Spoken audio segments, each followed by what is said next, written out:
In the autumn of 1817, something ancient and malevolent awoke in the forests of Robertson County, Tennessee. It began with scratching sounds in the walls and whispers in the night that no one could explain.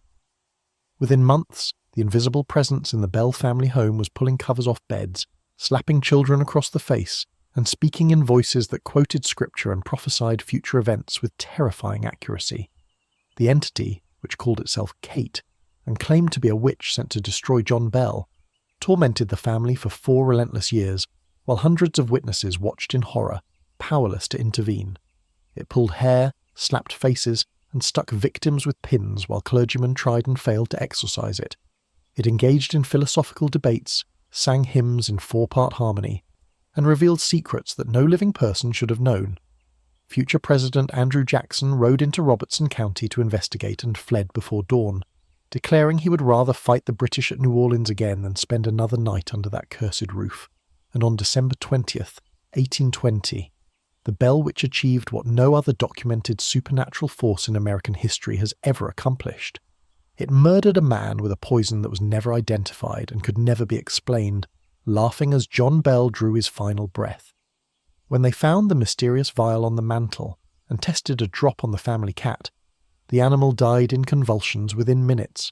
The witch's voice filled the house, proclaiming, "I gave old Jack that which would kill him." This is the story of the Bell Witch, the only ghost in America with a body count, and the terror that transformed the Tennessee frontier forever. Chapter 1. The Scratching in the Walls. The late summer heat of 1817 lay heavy across the fields of Robertson County, Tennessee, like a wool blanket soaked in the waters of the Red River.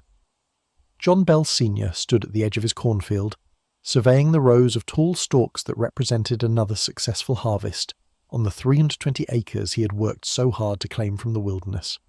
At 55 years of age, Bell possessed the weathered appearance of a man who had spent decades transforming frontier land into productive farmland through sheer determination and backbreaking labour. His hands, calloused and scarred from years of clearing timber and working soil that had never known a plough before his arrival, rested on the split-rail fence that marked the boundary between cultivated land and the dense forest that still surrounded the Bell property on 3 sides. Beyond that tree line lay thousands of acres of unexplored wilderness, where Cherokee and Chickasaw had hunted for centuries before. White settlement had pushed them steadily westward, leaving behind only legends and the occasional arrowhead that turned up when Bell's plough broke new ground. The Bell family homestead stood a 1/4 mile from where John surveyed his fields, a substantial 2-story log structure that reflected the prosperity he had achieved since moving his family to the Red River settlement from North Carolina 15 years earlier. The house was larger and more comfortable than most in this part of Tennessee, with separate sleeping rooms for the children, a proper kitchen with a stone fireplace that Lucy Bell maintained with the skill of a woman who had learned to make a frontier home into something approaching civilized comfort, and even glass windows, a luxury that most of their neighbors could not afford. Lucy Bell, John's wife of 30 years, possessed the quiet strength that was essential for survival on the Tennessee frontier. At 48, she had borne 9 children and raised them to be God-fearing members of the Red River Baptist Church where John served as an elder. Her domain was the household, where she maintained order and discipline with the same efficiency that John applied to his agricultural operations. Together they had built something substantial from the raw wilderness, a family estate that would provide for their children and grandchildren for generations to come. Among those children, 12-year-old Betsy Bell was blossoming into young womanhood with the kind of natural grace and beauty that had already attracted attention from several young men in the community, despite her tender age. Her dark hair and lively eyes reflected intelligence and spirit that promised she would make an excellent match when the time came for marriage. For now she helped her mother with household duties, studied her Bible with the serious attention that her father's position as church elder demanded, and played with her younger siblings in the manner of girls who lived in that transitional space between childhood and adult responsibility. Richard Bell, at 18, had begun to assume some of his father's responsibilities in managing the farm, though he also demonstrated a scholarly inclination that was somewhat unusual for a frontier family. He kept careful records of the farm's operations and possessed a habit of writing down observations about family life and community events, a practice that would later prove invaluable in documenting the extraordinary events that were about to descend upon the Bell household. The other Bell children ranged in age from young adults to small children, creating the kind of bustling household that was typical of prosperous frontier families. The older sons worked alongside their father in the fields, the daughters helped their mother with cooking, cleaning, and the endless textile work that kept a large family clothed in an era when every garment was made by hand from raw materials. The family functioned as an economic unit where every member contributed according to their abilities and age, operating with the smooth efficiency that John Bell's leadership and Lucy's management had established over decades of frontier life. But on this particular August evening in 1817, as John Bell walked back toward his home through the lengthening shadows cast by the setting sun, something felt wrong in a way he could not immediately identify. The normal sounds of the forest, the birdsong that typically filled the air at dusk, the rustle of small animals moving through the underbrush, the distant cry of a hawk circling for final prey before darkness fell, were absent in a manner that created unnatural silence that seemed to press against his ears like physical pressure. He paused on the path, his farmer's instincts alert to any sign of predators that might threaten his livestock or his family. Bears occasionally wandered through the area, and panthers had been known to attack unwary travellers on isolated paths. But the silence felt different from the quiet that preceded the appearance of large predators. It was too complete, too deliberate, as if every living creature in the forest had simultaneously decided to stop moving and hold its breath in anticipation of something that had not yet revealed itself. The sun dropped below the horizon with the suddenness typical of summer evenings, and the brief twilight that followed cast strange shadows through the trees that seemed to move independently of any wind. John Bell quickened his pace, suddenly eager to reach the security of his home and the company of his family.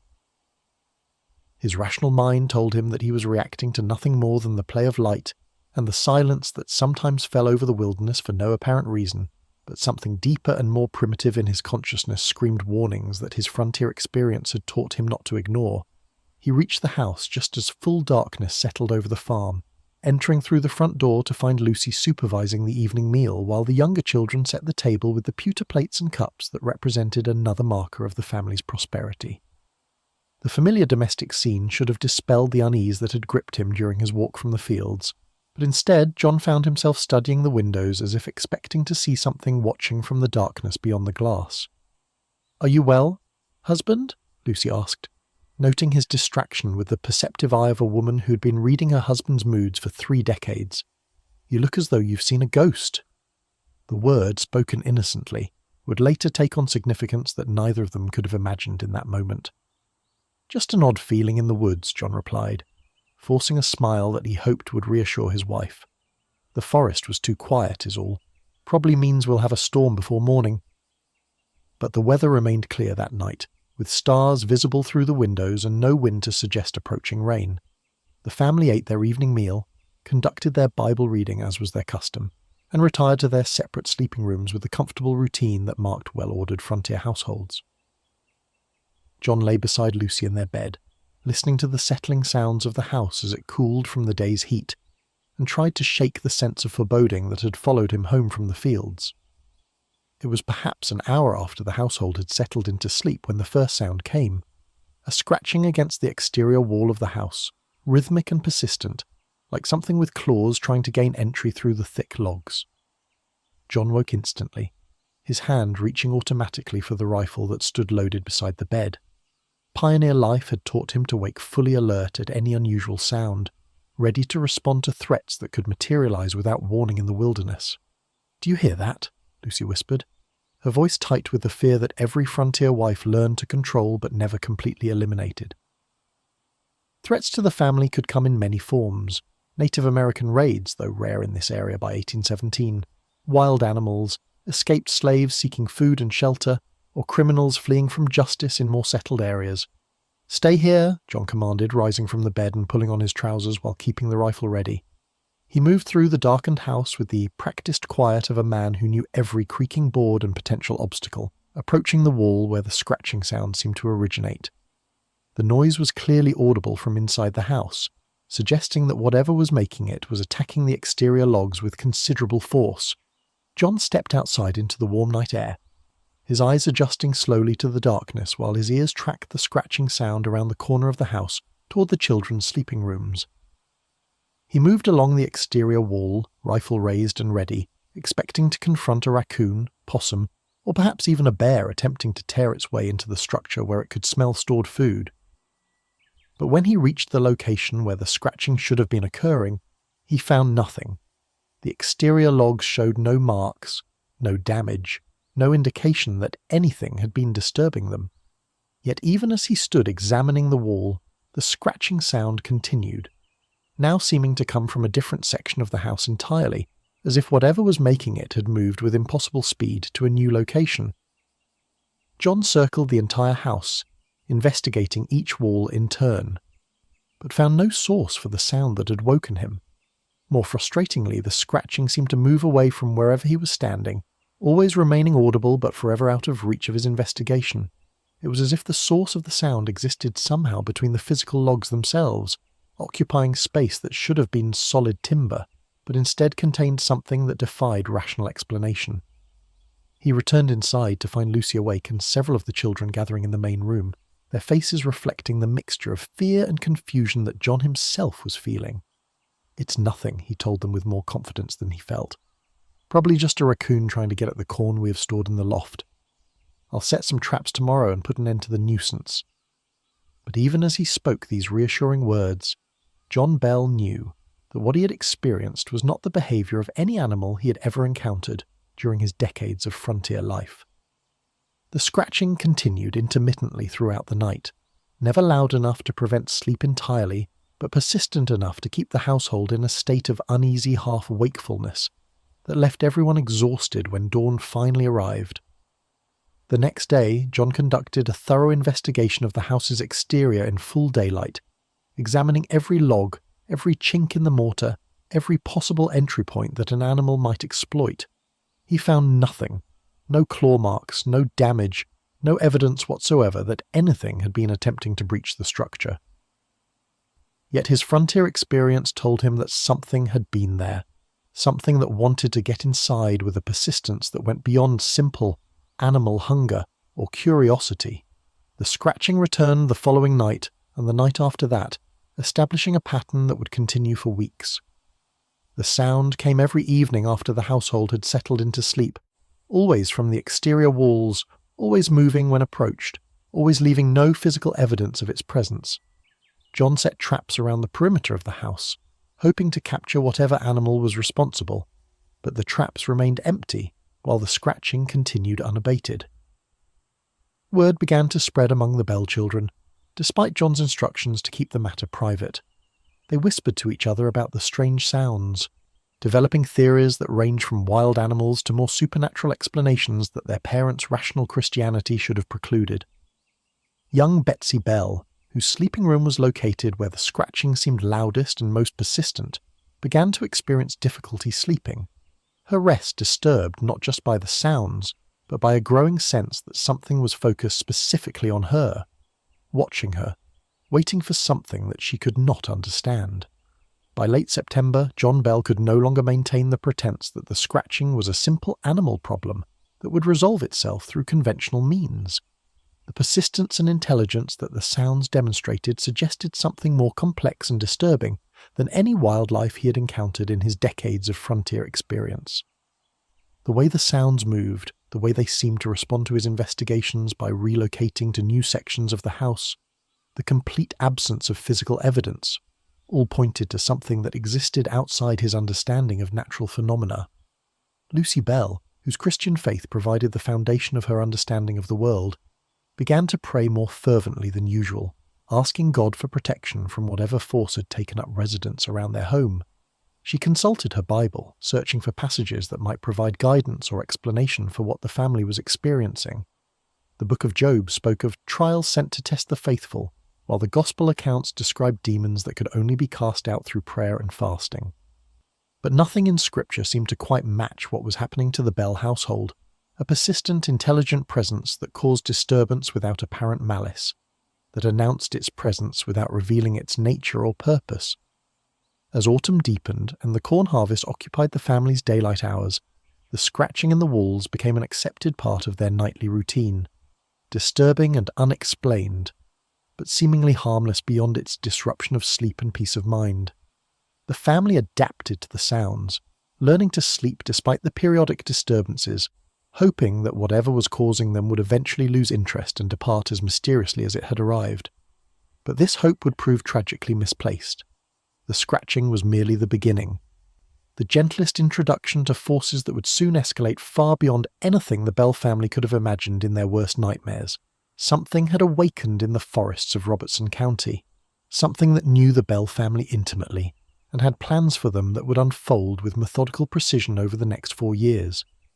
The scratching in the walls was not a problem to be solved, but rather an announcement, a declaration of presence from an entity that had come to stay, to torment, and ultimately to kill.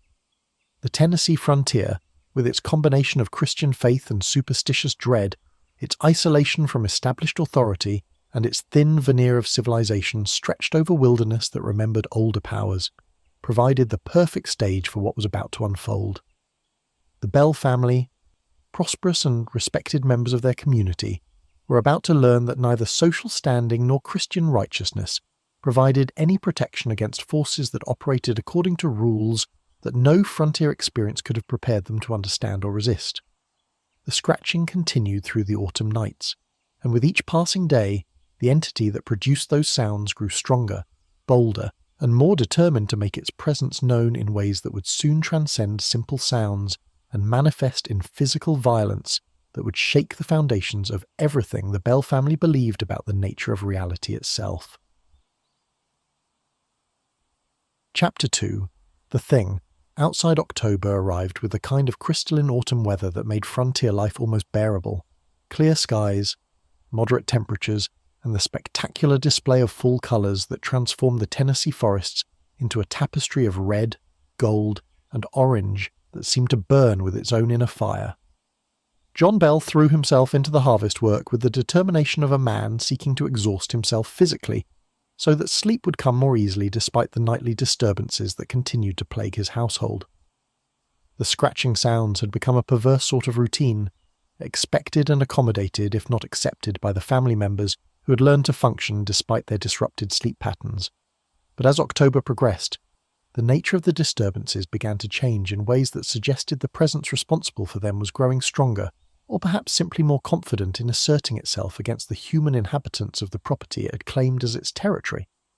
Young Drury Bell, one of John's sons who had been hunting in the forest that bordered the farm's western boundary, returned home one evening with a story that made his father's blood run cold despite his attempts to maintain rational skepticism about the supernatural. The boy, normally level-headed and not given to flights of imagination, described encountering an animal that defied every category of wildlife he had learned to identify during his years growing up on the frontier. It was bigger than any dog I've ever seen, but it moved wrong, Drury explained, his hands trembling slightly as he accepted the cup of water his mother provided. The body was like a large hound, maybe 80 or 90 pounds, but the head... Father, I swear on my soul the head was like a rabbit's. Long ears, the face all wrong for a dog. And when it looked at me, the eyes had intelligence in them, like it was thinking, calculating, not animal eyes at all. John Bell wanted to dismiss the account as the product of failing light and an overactive imagination stimulated by the household's recent troubles, but the genuine terror in his son's face made such dismissal difficult. Drury was 18 years old, experienced in the woods, and had never before reported seeing anything he could not rationally explain. For him to come home this shaken suggested that something genuinely disturbing had occurred in the forest. "Did you shoot at it?" John asked, though he already knew the answer from his son's empty game bag and the fact that his rifle appeared unfired. "I raised the gun," Drury admitted, his voice reflecting shame at his failure to take action. "But when I aimed at it, the creature just smiled. I know that sounds insane, Father, but I swear its mouth stretched into something like a grin, and then it dissolved. Not ran away. Dissolved, like morning mist when the sun hits it. One moment it was standing there solid as you or me. The next it was wisps of fog that blew away on a wind I couldn't even feel." The account sent ripples of unease through the household, particularly when it was followed 2 days later by a similar report from Jesse Bell, another of the sons, who claimed to have seen an enormous bird, far larger than any turkey or eagle native to Tennessee, perched in a tree near the cornfield. When he approached for a better look, the bird had spread wings that seemed to span 12 feet or more and launched itself into the air, only to vanish completely against the clear blue sky as if it had never existed. It made no sound, Jesse reported during the family's evening meal, his food growing cold on his plate as he recounted the experience. Birds that size should make noise when they fly, the wing beats, the rush of air. But this thing was silent as death itself, and when I blinked, it was just gone. Not flying away into the distance, but gone like it had never been real at all. Lucy Bell, whose Christian faith provided the framework through which she interpreted all phenomena, began to express concerns that went beyond simple animal problems or natural explanations. The Bible speaks of principalities and powers, she said quietly during one of the family's nightly scripture readings, her finger tracing the relevant passages in Ephesians. Of spiritual wickedness in high places. Perhaps we are dealing with forces that are not of this world, things that can take whatever form they choose to frighten and disturb the faithful. John Bell, still clinging to rational explanations despite mounting evidence that challenged such rationality, argued that the strange animal sightings might be the result of unusual wildlife, driven from their normal territories by drought or forest fires in more distant regions. "I've heard stories of animals that look strange due to disease or deformity," he insisted, though his voice lacked the conviction that such explanations required, and tricks of light can make ordinary creatures appear supernatural when seen under the right conditions. But even as he voiced these reassurances, John Bell knew they rang hollow against the accumulating evidence that something genuinely abnormal was occurring on and around his property. The scratching sounds had been strange enough, but the animal sightings suggested an intelligence behind the disturbances that went far beyond simple haunting or environmental anomaly. Whatever was manifesting on the Bell farm seemed to be conducting a campaign of escalating psychological warfare, testing the family's reactions and perhaps enjoying their growing fear and confusion. The campaign escalated dramatically in late October, when the disturbances moved from the exterior of the house to the interior spaces where the family should have felt most secure. It began innocently enough, covers pulled slightly off beds during the night, attributed initially to restless sleepers, or perhaps the younger children playing pranks on their siblings. But the phenomena quickly progressed beyond anything that could be explained through normal human agency. Betsy Bell woke one morning with her long dark hair tangled in knots so complex and tight that Lucy spent nearly an hour working them out with her fingers, unable to use a comb because the tangles were too severe. The girl insisted she had gone to bed with her hair properly braided as she did every night, but somehow during the hours of darkness, it had been transformed into a mass of knots that suggested someone or something had spent considerable time deliberately creating the tangles with malicious intent. "It felt like someone was pulling my hair during the night," Betsy confided to her mother as Lucy worked to undo the damage. "I kept waking up with the sensation of hands in my hair, but when I opened my eyes there was nothing there, just the darkness and that feeling of being watched by something that meant me harm." The hair-pulling incidents recurred with increasing frequency and violence over the following weeks. Betsy would wake suddenly with her head being jerked backward by invisible hands that gripped her hair and pulled with force that brought tears to her eyes. Other family members began to witness these attacks, watching in horror as Betsy's head would suddenly snap back as if yanked by something they could not see. The girls' screams of pain and terror echoing through the house, while they stood helpless to intervene or identify the source of the assault. But the attacks were not limited to Betsy, though she seemed to bear the brunt of the entity's attention. The younger Bell children reported that their bed covers were being pulled off during the night, not gradually as might happen with restless sleeping, but suddenly and completely, as if invisible hands had gripped the blankets and yanked them away with deliberate force. When parents and older siblings investigated these complaints, they witnessed the phenomena firsthand, watching blankets slide off sleeping children and drop to the floor despite no visible cause for the movement. The sounds that accompanied these physical manifestations evolved from simple scratching into something far more disturbing.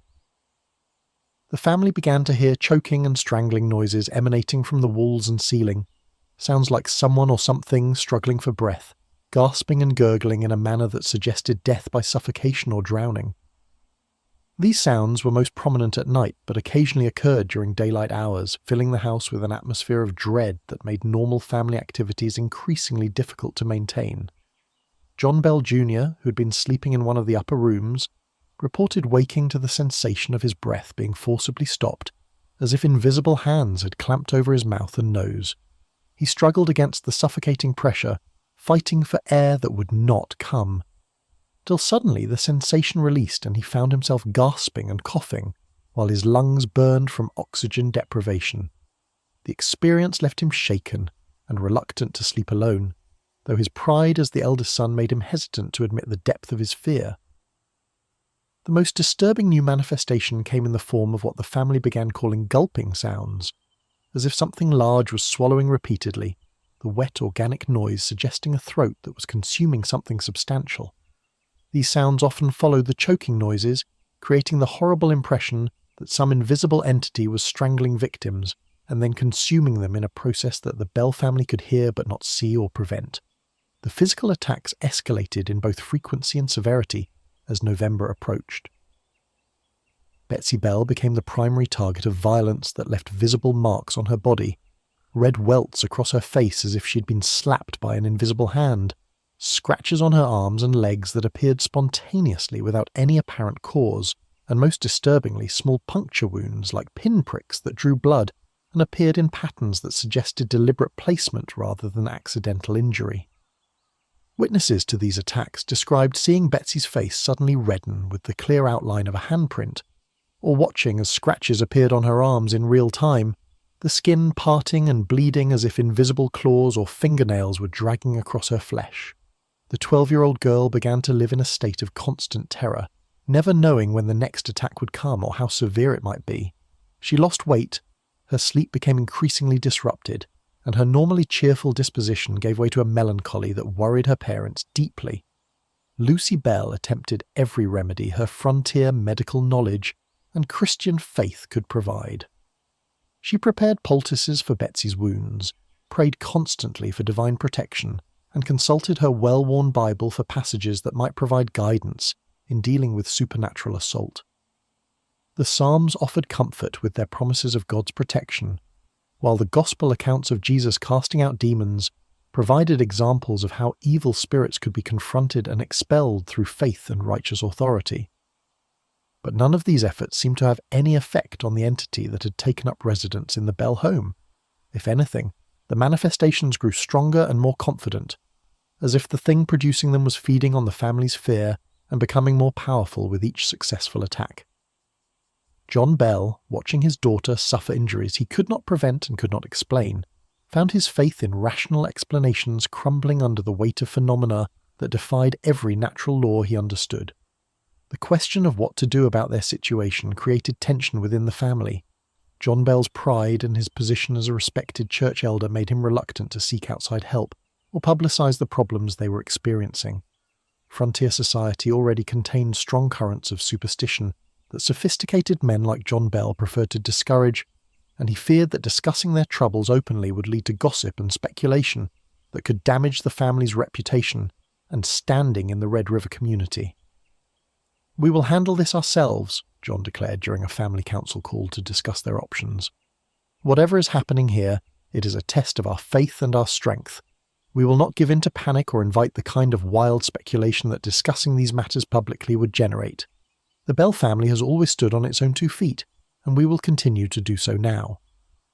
But even as he spoke these words with the authoritative tone that had always been sufficient to settle family disputes and establish policy for the household, John Bell could see the doubt in the eyes of his wife and children.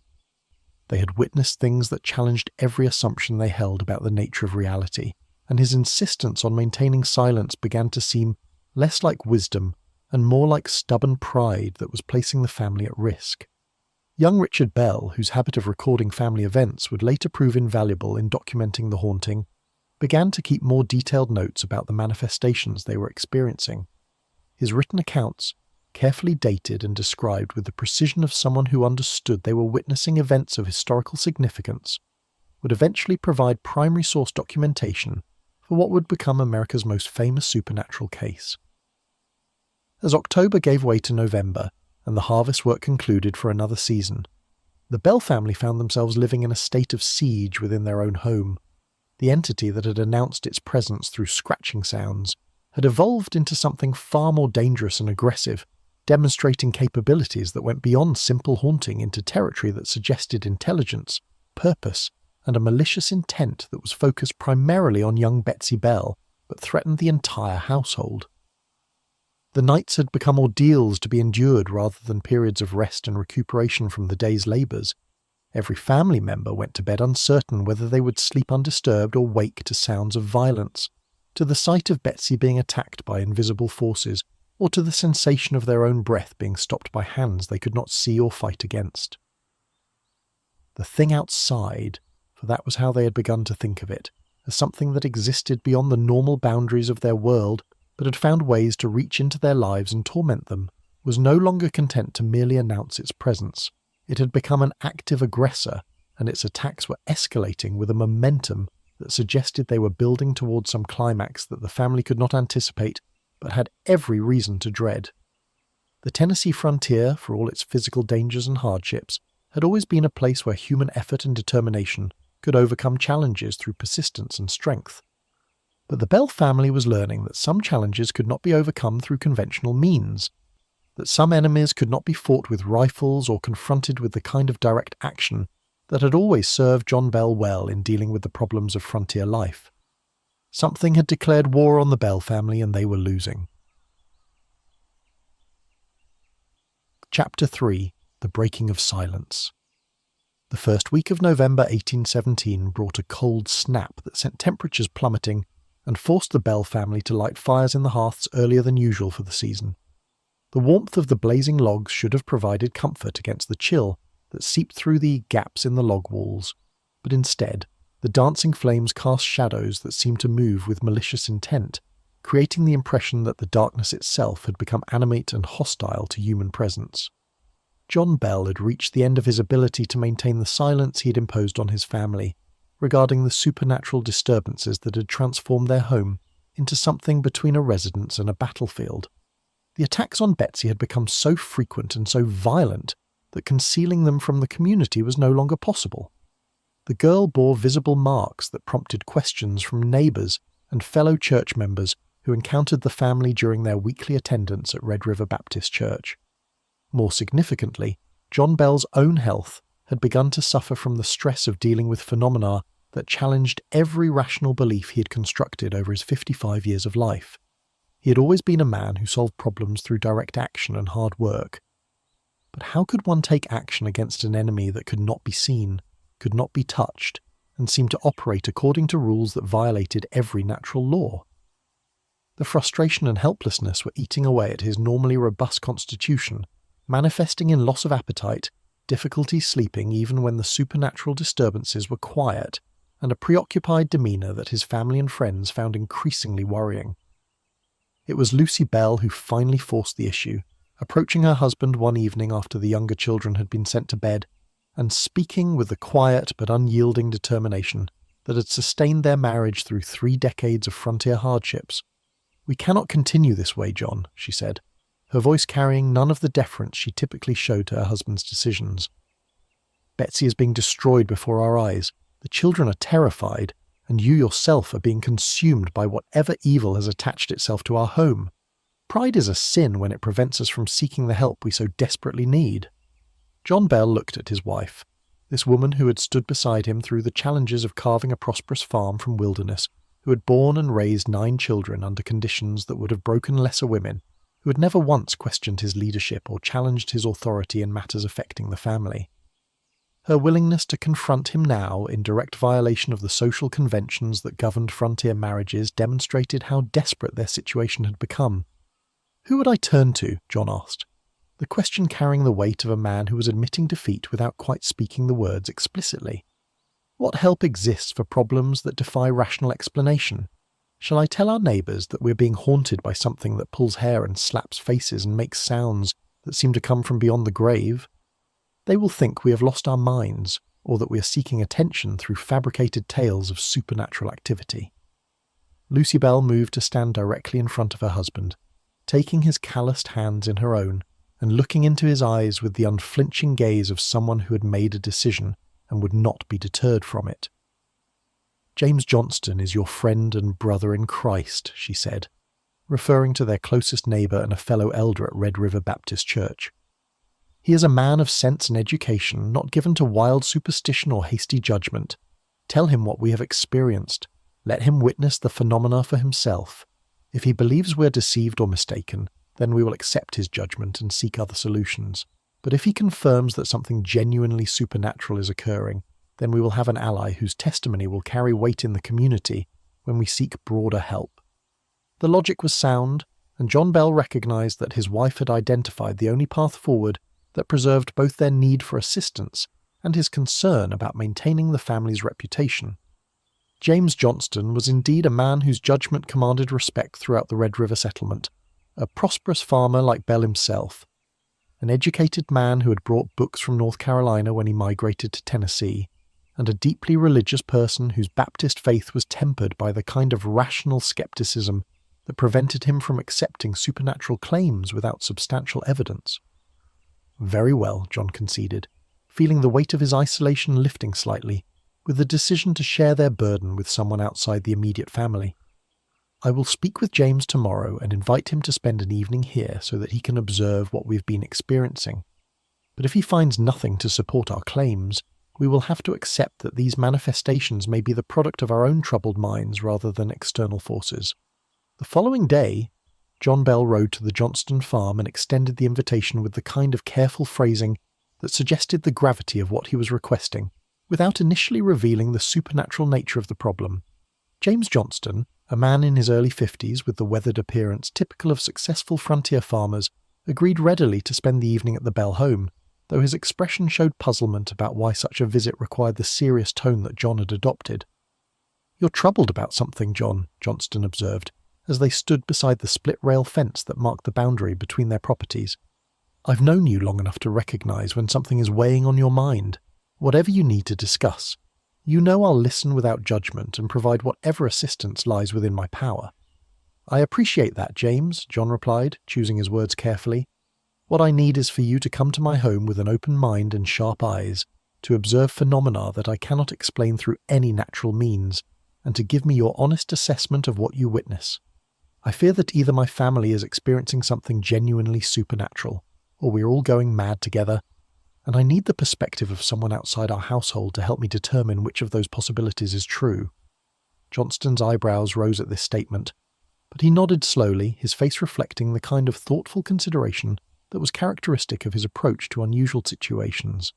"I'll come tonight if that suits you," he said. "And I'll bring my wife if you have no objection. Mary has a level head and a sharp eye for details that I sometimes miss. Between the two of us, we should be able to provide the objective observation you're seeking." That evening, as darkness settled over the Bell farm with its usual autumn swiftness, James and Mary Johnston arrived at the Bell home to find the family gathered in the main room with an atmosphere of nervous anticipation that immediately struck both visitors as unusual. The Bell children, normally boisterous and active, sat quietly in various corners, their eyes moving constantly toward the walls and ceiling as if expecting something to manifest at any moment. Lucy Bell's face showed the strain of weeks of disrupted sleep and constant worry, while John Bell himself appeared haggard in a way that suggested his troubles went far beyond simple agricultural concerns or normal family problems. "We appreciate you coming," John said as he welcomed his neighbours into the house. "I know this is an unusual request, but I hope that by evening's end you'll understand why I felt it necessary to seek your counsel and witness." The group settled around the main room, with the Johnston couple positioned where they could observe the entirety of the space. John Bell provided a careful recounting of the phenomena that had been occurring since late August. The scratching sounds, the strange animal sightings, the physical attacks on Betsy, the sounds of choking and strangling that emanated from the walls. He spoke methodically and without embellishment, presenting the facts as they had occurred and carefully distinguishing between what had been directly observed and what family members had reported from their individual experiences. James Johnston listened with the intense concentration of someone who understood he was being asked to make a judgment that would have significant implications for the Bell family's future. His face remained neutral throughout the recitation, neither dismissing the account as fantasy nor accepting it uncritically as truth. When John finished his narrative, Johnston asked several pointed questions about the timing of events, the number of witnesses to various phenomena, and the family's general health and emotional state during the period when the disturbances began. "These are serious claims, John," Johnston said finally. claims that would be easy to dismiss as hysteria or imagination if they came from a less credible source. But I know you as a man of sense and honesty, not given to flights of fancy or seeking attention through fabricated tales. If you say these things have occurred, then I'm inclined to believe that something unusual has indeed been happening in your home. The question is what that something might be and what can be done about it. As if the entity that had been tormenting the Bell family had been waiting for precisely this moment to demonstrate its reality to skeptical witnesses, the familiar scratching sounds suddenly erupted from multiple locations simultaneously, the walls, the ceiling, even seeming to come from beneath the floorboards. But these were not the relatively subtle sounds that had characterized the early weeks of the haunting. Instead, they were loud, aggressive, and clearly intended to attract attention and inspire fear. Mary Johnston gasped and gripped her husband's arm as the sounds intensified, while the Bell children drew closer together in the instinctive response of the young seeking safety in numbers. John Bell rose from his chair and approached the nearest wall, placing his hand against the logs to feel whether the scratching created any vibration that might indicate a physical source. But as his hand touched the wood, the scratching moved to a different section of wall, then to the ceiling, then to the floor, always staying just beyond his reach as if playing a malicious game of keep-away. "Dear God," James Johnston whispered, his face pale as he watched the scratching sound circle the room like an invisible predator stalking its prey. "John, this is no natural phenomenon. This is something that possesses intelligence and intention, something that knows we are here and is deliberately displaying its presence to us." The scratching suddenly ceased, replaced by the gulping sounds that the Bell family had learned to dread. Wet, organic noises that suggested something large was swallowing repeatedly. The sounds seemed to emanate from the very air itself, surrounding the group with the horrible impression that they were inside the throat of some enormous creature that was preparing to consume them all. And then, while both families watched in horror, young Betsy Bell's head suddenly jerked backward as if her hair had been grabbed by invisible hands. The girl screamed in pain and surprise, her hands flying to her scalp in an instinctive but futile attempt to defend herself against an attacker she could not see or touch. Her head was yanked backward again, then side to side while red marks appeared on her face as if she was being slapped by an invisible hand. Mary Johnston rushed to the girl's aid, but found herself helpless to intervene against an assault that had no visible perpetrator. She could only hold Betsy and try to provide comfort while the attack continued for nearly a minute, before suddenly ceasing, leaving the 12-year-old sobbing and trembling in the older woman's arms. The silence that followed the attack was somehow more terrible than the sounds that had preceded it, a silence that carried the weight of malicious satisfaction. As if the entity responsible for the assault was pleased with the fear and helplessness it had created in both the Bell family and their witnesses. James Johnston stood slowly, his face reflecting a mixture of horror and determination that suggested he had seen enough to make a decision about how to respond to the situation. "John, you were right to call me here tonight," he said, his voice steady despite the shock of what he had witnessed. "What is happening in your home goes far beyond anything that can be explained through natural causes or dismissed as imagination. You're dealing with something genuinely supernatural, whether it be a demon, a malicious spirit, or some other entity that I cannot name. But whatever it is real, and it is dangerous. And it requires help beyond what any single family can provide." The breaking of John Bell's self-imposed silence marked a turning point in the haunting that would transform it from a private family tragedy into a community crisis that would attract attention from throughout Tennessee and beyond.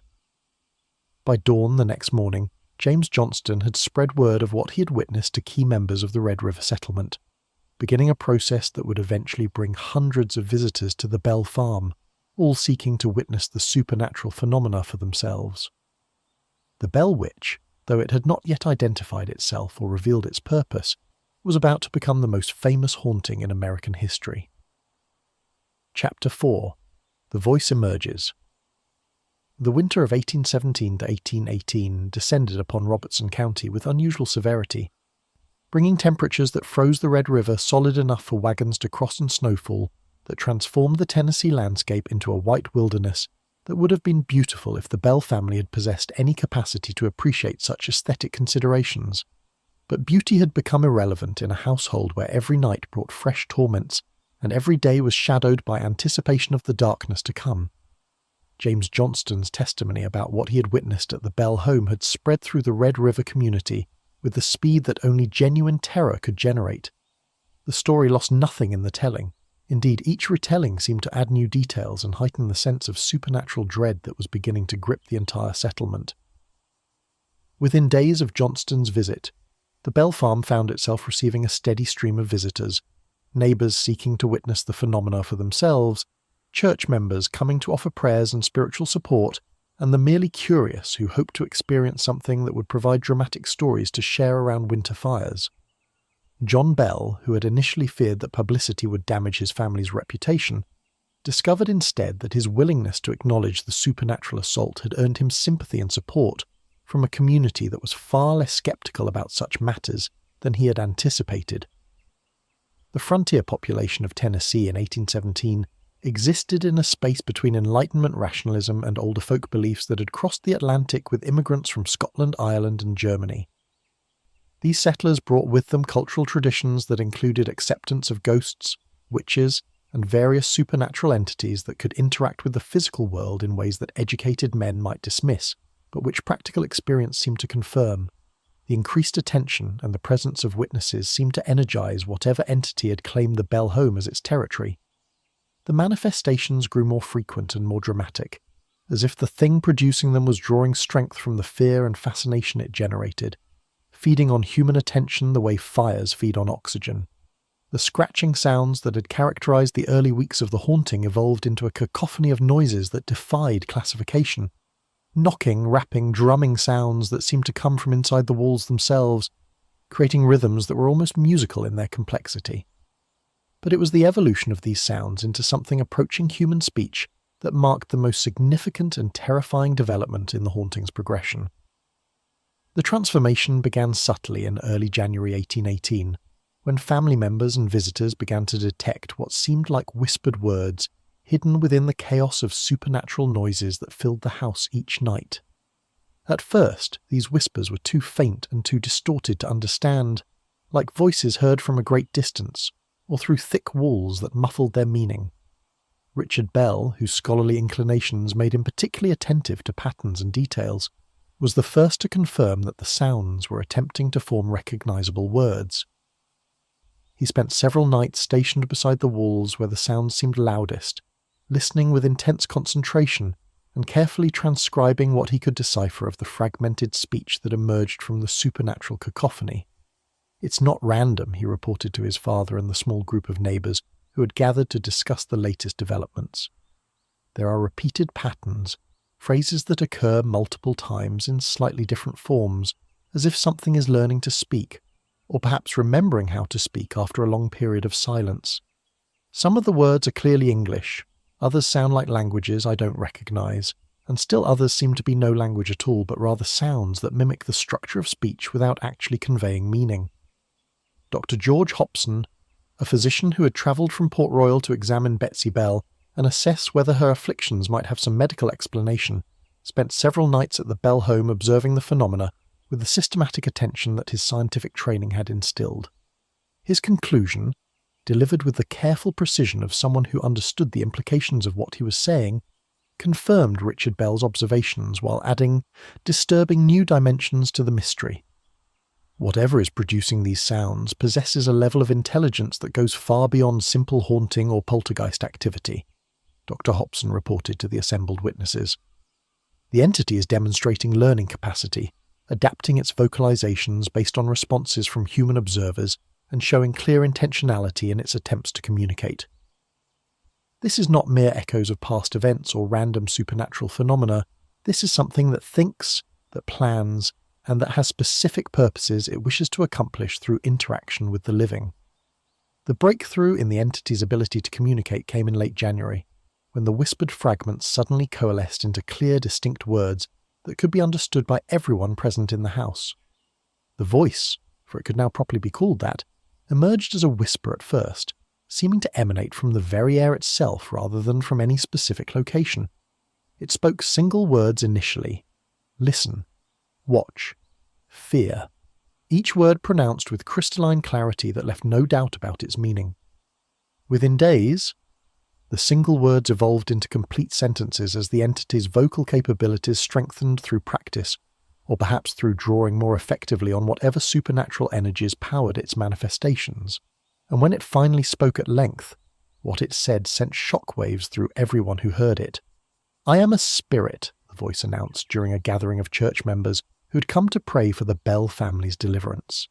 The voice was feminine but strange, carrying tones and inflections that seemed not quite human despite the perfect clarity of its speech.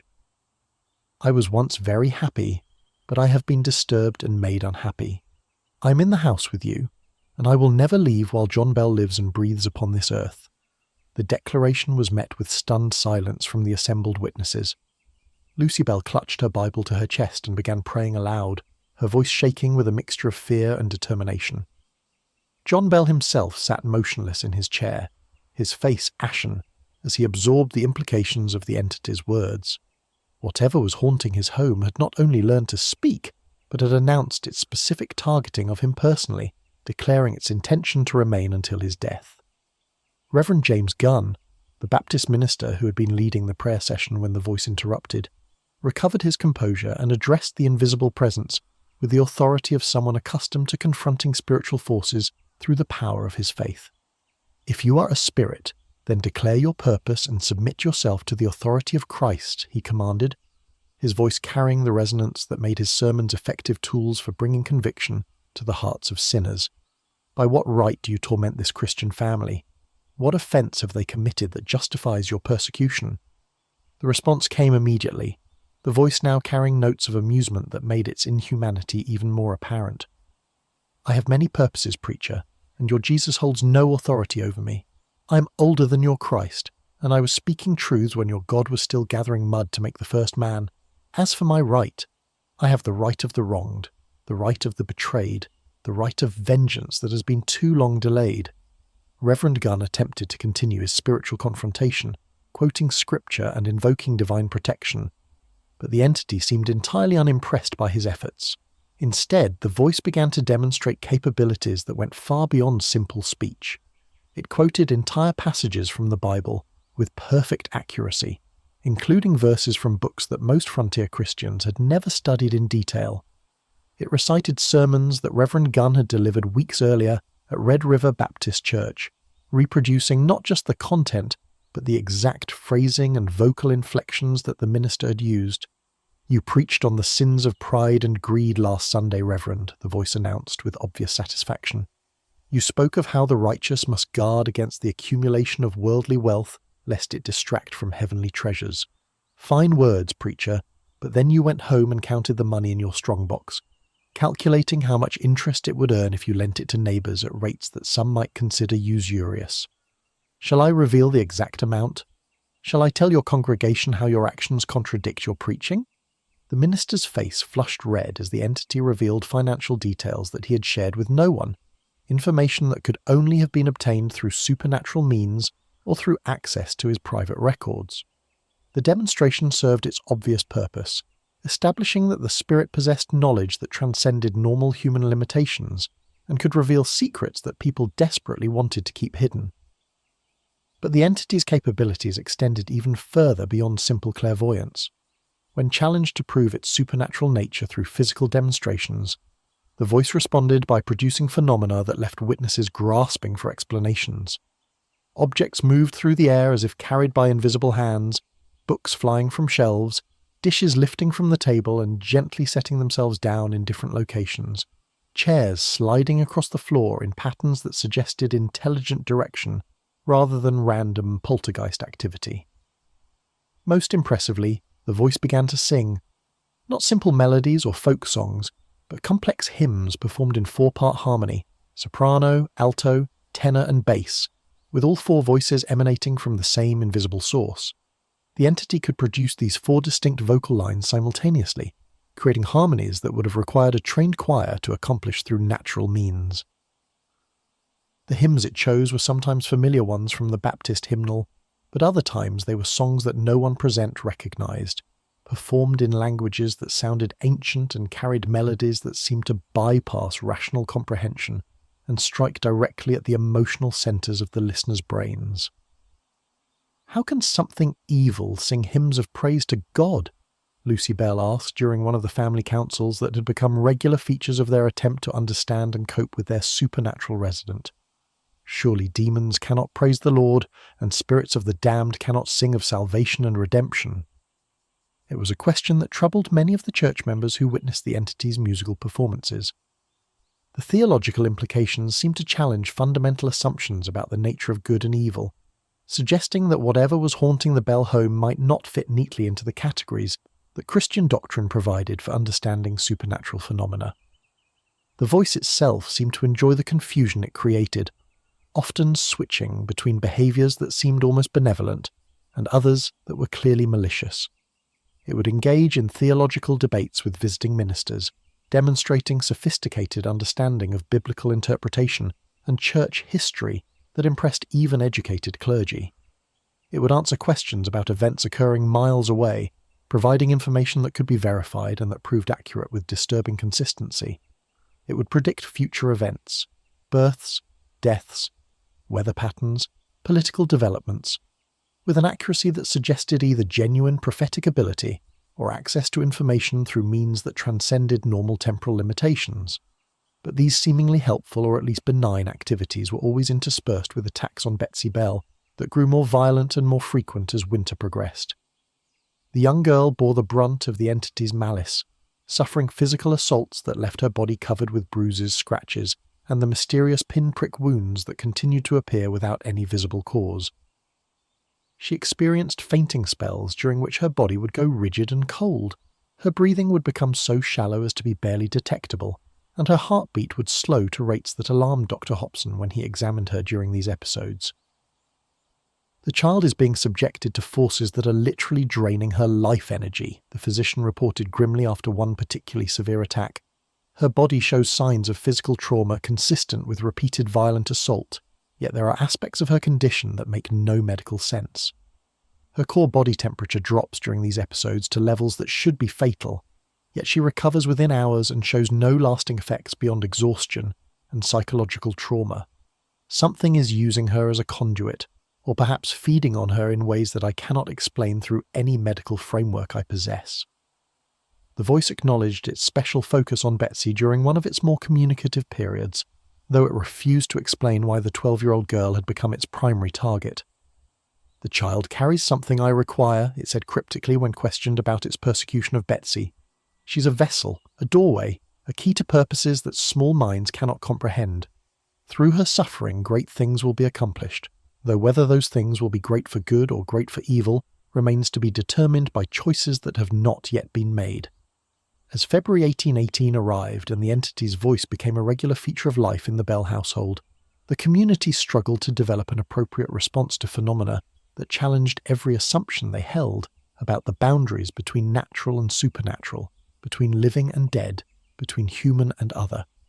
The Red River Baptist Church held special prayer services seeking divine intervention, while individual church members fasted and engaged in personal acts of devotion, hoping to influence whatever spiritual forces were at work in their community.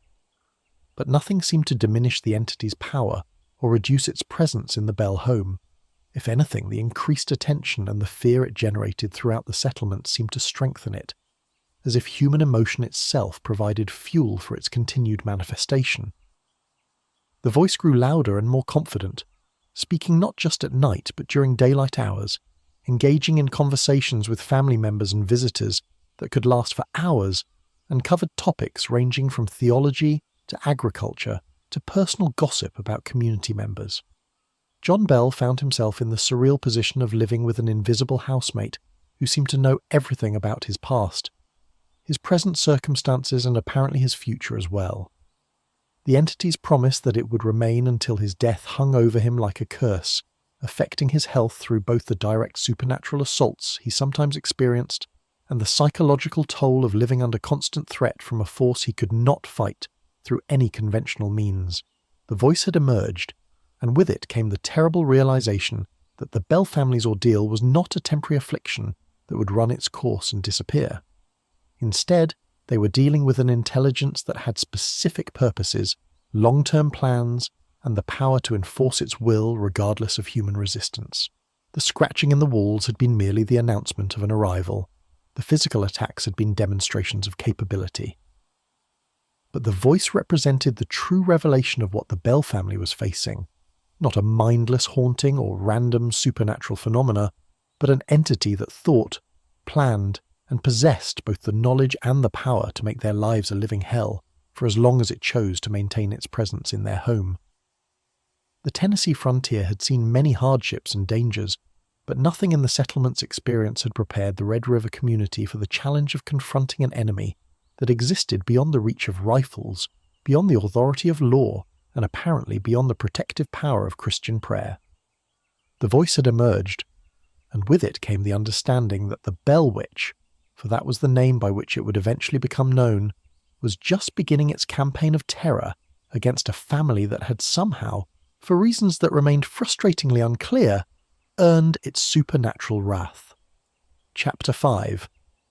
Kate reveals herself.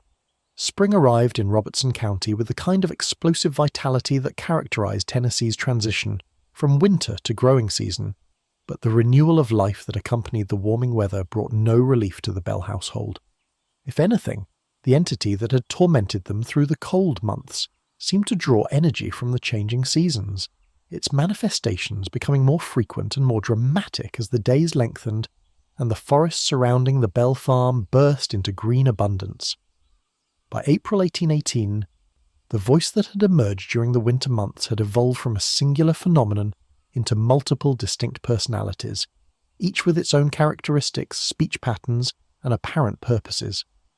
The entity could produce up to 4 different voices simultaneously: an old woman's cackle that spoke in cryptic warnings and dark prophecies, a young girl's sweet whisper that often provided helpful information about mundane matters, a man's gruff tone that engaged in theological debates with visiting ministers, and an authoritative feminine voice that seemed to serve as the primary personality through which the entity conducted most of its interactions with the Bell family and their visitors. It was this primary voice, mature, intelligent, and possessed of a sardonic wit that made its malevolence even more disturbing, that finally revealed the entity's identity and purpose during a gathering of church members who had come to the Bell home for what had become a regular weekly prayer meeting. The revelation came without warning or preamble, interrupting a hymn that the assembled faithful were singing in hopes of invoking divine protection against the supernatural forces that had claimed the Bell household as their territory. "You may call me Kate," the voice announced, cutting through the hymn with such authority that every voice immediately fell silent. "I am Kate Batts' witch, sent to torment John Bell for the injustices he has committed against her person and property. I will not rest. I will not cease.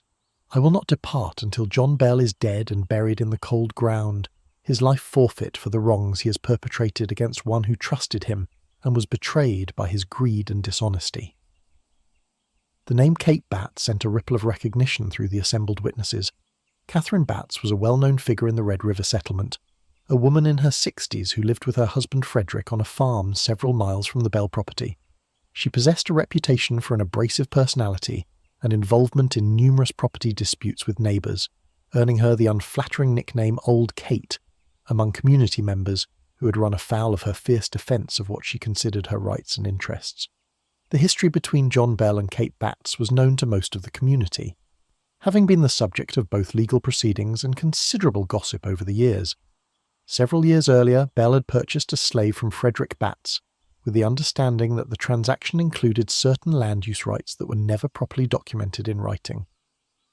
When the informal agreement broke down, and disputes arose over the exact terms that had been agreed upon, Kate Batts had accused Bell of deliberately cheating her family through the exploitation of ambiguous contract language and his superior social standing in the community. The matter had been brought before church authorities rather than civil courts, as was common for disputes among church members during this period. The Red River Baptist Church had conducted hearings and rendered a judgment that was generally favourable to John Bell, though it acknowledged that some aspects of the transaction had been handled in ways that, while not technically dishonest, might have taken advantage of the Batts family's lesser understanding of commercial law and contract language. John Bell had accepted the church's judgment as vindication of his conduct, though the ruling had done nothing to mollify Kate Batts, who continued to insist that she had been cheated and that Bell's reputation as a church elder had protected him from proper accountability for his actions. The bad blood between the families had simmered for years, occasionally flaring up when circumstances brought them into proximity. But most community members had assumed the matter was settled in all but Kate Batts's own embittered mind.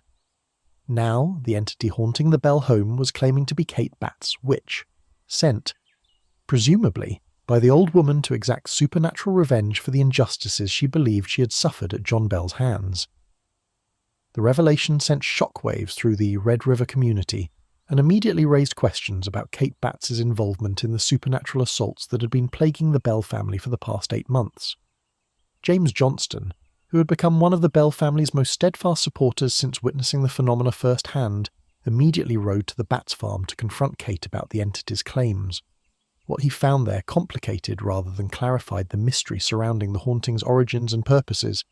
Kate Batts, when informed that the spirit tormenting the Bell family had identified itself as her witch, responded with a mixture of satisfaction and denial that left Johnston uncertain about her actual involvement.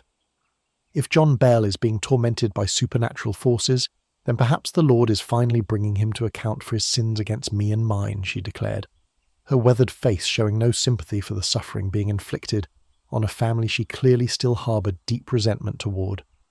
But I have no witch, sent no spirit, and practiced no dark arts against the Bell household. If something from beyond this world has chosen to punish John Bell for his wrongs, that is between him and whatever powers judge such matters. Her husband Frederick, a quieter man who had always seemed uncomfortable with his wife's confrontational approach to dispute resolution, added his own testimony that Kate had done nothing that could be construed as witchcraft or supernatural manipulation. My wife holds grudges, that's true enough, he admitted, with the weary tone of someone who had lived many years with a difficult spouse. But she's no witch, practices no magic, and has no truck with spirits or demons. Whatever is happening at the Bell farm, it's not Kate's doing, though I'll grant you she takes more pleasure in hearing about it than Christian charity would suggest is proper. Johnston returned to the Bell household with this ambiguous intelligence, leaving the community to wrestle with questions about whether Kate Batts was genuinely innocent of involvement with the entity that claimed to be her witch, or whether she was simply denying knowledge of forces she had deliberately set in motion. The theological implications were troubling regardless of which explanation was accurate. Either Kate Batts had somehow managed to conjure or direct a supernatural entity despite having no known training in occult practices, or some force beyond human control had taken up her cause and was pursuing vengeance on her behalf without her direct involvement or even her knowledge. The entity calling itself Kate, a name it insisted upon despite the ambiguity about its actual connection to Kate Batts, seemed to enjoy the confusion and speculation its revelation had generated. It began to elaborate on its identity and purpose during the long conversations it conducted with family members and visitors, though these elaborations often contradicted each other or contained elements that seemed designed more to provoke than to enlighten. I am the spirit of a woman who was wronged by John Bell in a business transaction, Kate declared during one conversation, her voice carrying tones of righteous indignation. I cannot rest until justice is served and recompense is made for the injury I suffered at his dishonest hands. But during another conversation, the same voice offered a completely different origin story. I am a Native American spirit whose sacred burial ground was disturbed when John Bell cleared his land for farming. The bones of my people cry out from the earth where they were scattered by his plough, demanding vengeance for the desecration of our resting place. Still later, Kate provided yet another explanation. I am a demon sent from the pit to test the faith of this supposedly righteous family, to prove that their Christianity is nothing but empty words and hollow rituals that will crumble when faced with genuine spiritual warfare. Dr. George Hobson, who had been documenting the entity's statements with the systematic attention of someone trained in scientific observation, noted the contradictions in his careful records.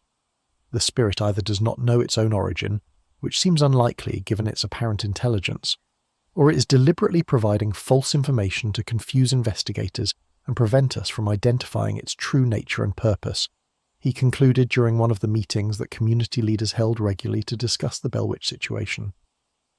Reverend James Gunn offered a theological interpretation that gained considerable acceptance among the more religiously oriented community members. We're dealing with a lying spirit, a creature of deceit that speaks truths mixed with falsehoods in a manner calculated to sow confusion and despair. The Bible warns us that Satan is the father of lies, and that demons often disguise themselves to achieve their malevolent purposes. This entity may have seized upon the Bellbat's dispute as a convenient cover for its true agenda, which is likely the destruction of a faithful Christian family and the undermining of faith throughout our community. But even this interpretation could not account for some of the entity's more puzzling behaviours. Kate frequently provided information that proved accurate and sometimes even helpful, warning of approaching visitors before they came into view, predicting weather changes with remarkable precision, alerting family members to problems with livestock or equipment before those problems became serious enough to discover through normal observation. These helpful interventions seemed inconsistent with a purely malevolent entity whose sole purpose was to torment and destroy. More significantly, Kate's attitude toward different family members varied considerably.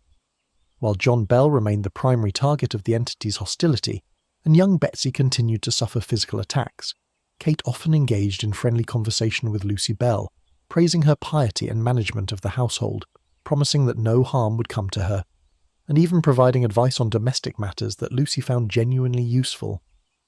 "I like you, Lucy Bell," Kate declared during one conversation, when only Lucy and a few close neighbours were present. "You are a good woman who has been yoked to a man whose dishonesty and greed have brought this curse upon your household. You will not be harmed by my presence, and when this is over, and John Bell lies in his grave, you will be free to live out your days in peace and prosperity." These promises troubled Lucy deeply, creating a moral dilemma that she discussed with Reverend Gunn during one of their private counselling sessions. "How can I accept protection from a force that seeks to murder my husband?" she asked, her voice breaking with the emotional strain of living in a house divided between natural family loyalty and supernatural threats. Yet Kate seems genuine in her assurances, and I confess that there is some small comfort in knowing that at least my children and I might survive whatever terrible fate awaits John. The entity's special focus on Betsy Bell remained the most disturbing and inexplicable aspect of the haunting. Kate's treatment of the 12-year-old girl oscillated between violent assault and strange tenderness, sometimes attacking her viciously, and other times engaging her in gentle conversation about her hopes and dreams for the future. The entity seemed particularly interested in Betsy's romantic prospects, questioning her about boys she found attractive, and offering unsolicited advice about which young men in the community would make suitable husbands. "You have a special destiny, child," Kate told Betsy during one of the periods when the entity was being relatively benign. "You are a vessel through which great things will be accomplished, though the path to that destiny requires suffering that will test you beyond anything you can imagine. But if you endure and make the right choices when the time comes, you will play a role in events that transcend your small understanding of what is possible in this world." These cryptic pronouncements did nothing to comfort Betsy, who had come to dread both Kate's violent attacks and her apparently friendly conversations. The girl's physical health had deteriorated significantly over the months of supernatural assault. She had lost weight, her skin had taken on an unhealthy pallor, and she experienced periods of weakness and disorientation that left her unable to perform even simple household tasks. More concerning still were the psychological effects of living under constant threat from an invisible tormentor whose motivations remained frustratingly unclear. Dr. Hobson, deeply concerned about Betsy's declining condition, consulted with medical colleagues from Nashville and even corresponded with physicians in the eastern cities who had studied cases of hysteria and nervous disorders. But none of his consultations produced treatments that had any lasting effect on Betsy's afflictions. The supernatural nature of her tormentor meant that conventional medicine had no weapons to deploy in her defense. As spring progressed into early summer, Kate's presence in the Bell household became an established fact of daily life that the family and community had learned to accommodate if not accept. The entity maintained a near constant presence, speaking throughout the day and night, engaging in conversations with anyone who visited the house, demonstrating knowledge that should have been impossible for any earthly intelligence to possess, and occasionally manifesting the violent tendencies that reminded everyone of its essential malevolence despite the periods of seeming friendliness. The theological debates that Kate engaged in with visiting ministers became particularly notable for the sophistication of the entity's arguments and the depth of its biblical knowledge. It could quote scripture with perfect accuracy, cite obscure passages from books that most frontier Christians had never studied, and engage in interpretive discussions that demonstrated understanding of Greek and Hebrew that went far beyond what any autodidact could have acquired through casual study. "You preach about the resurrection of the body, Reverend," Kate challenged James Gunn during one theological discussion. "But can you explain how that doctrine squares with the obvious decay and dispersal of physical remains over time? If bodies are buried and decompose, their constituent elements mixing with soil and being absorbed by plants and animals, then what exactly is being resurrected? Is God gathering scattered atoms from across creation to reconstruct bodies that no longer exist in any coherent form?" Such questions forced the ministers who engaged with Kate to confront theological problems that seminary training and frontier preaching had not prepared them to address. The entity seemed to take particular pleasure in identifying contradictions and ambiguities in Christian doctrine, though it never argued against the existence of God or the reality of spiritual realms. Instead, it challenged conventional understandings and forced its theological sparring partners to think more deeply about beliefs they had always taken for granted. But even as Kate engaged in these intellectually sophisticated discussions, it continued to make good on its promise to torment John Bell until his death. Bell's health, which had been declining gradually since the haunting began, took a more dramatic turn for the worse as summer approached. He experienced episodes where his tongue would swell to the point where speech became impossible, his jaw would lock so that he could not eat, and violent facial twitches would contort his features in ways that were both painful and disturbing to witness. Dr. Hobson could find no natural cause for these afflictions, which seemed to occur most frequently and most severely during periods when Kate's voice was particularly active and hostile. The physician privately confided to James Johnston that he believed Bell was being poisoned through some supernatural means that left no physical evidence, but was nonetheless destroying his health as effectively as any toxic substance administered through conventional methods. "The pattern of symptoms suggests the progressive action of a toxic agent on the nervous system," Hobson explained, "but I can find no source for such poison and no mechanism by which it could be introduced into Bell's system. Kate has promised to kill him, and I fear that promise is being fulfilled through means that my medical knowledge cannot detect or counteract." As summer heat settled over the Tennessee countryside, and the crops that John Bell had planted in what might be his final growing season reached toward the sun, the Bell Witch had fully revealed itself as Kate, a personality that combined intelligence, malice, occasional kindness, theological sophistication, and an unwavering determination to accomplish its stated purpose of killing John Bell. The community had witnessed phenomena that challenged every assumption about the boundaries between natural and supernatural, between living and dead, between human and other. The entity's revelation of its identity had answered some questions while raising many more. Whether Kate was truly the witch of Kate Batts, the spirit of a wronged woman, a displaced Native American ghost, a demon from hell, or something else entirely remained subject to debate and speculation. But one fact was becoming increasingly clear to everyone who witnessed the ongoing haunting. John Bell's days were numbered, and neither prayer nor medicine nor any human intervention seemed capable of preventing the supernatural murder that Kate had promised to accomplish. The thing that had announced itself through scratching sounds, demonstrated its power through physical attacks, and found its voice through months of practice had now fully revealed its purpose and its plan. The Bell Witch was not a temporary phenomenon that would fade with time, but rather an intelligence with specific goals and the power to achieve them regardless of human resistance. The revelation of Kate's identity marked not the end of the mystery, but rather the beginning of a new phase in which the community would watch helplessly as an invisible entity slowly killed one of their own while they stood by unable to intervene or protect him from his terrible fate. Chapter 6. The General's Visit. The summer of 1819 brought with it news that electrified the Red River community and sent waves of anticipation through the Bell household.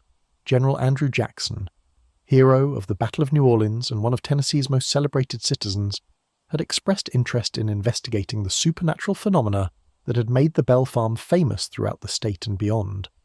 Jackson, whose Hermitage plantation lay some 40 miles to the south near Nashville, had heard accounts of the Bell Witch from multiple sources and had announced his intention to visit the haunted farm to witness the manifestations for himself. Jackson's interest in the case was not entirely surprising to those familiar with his character and background.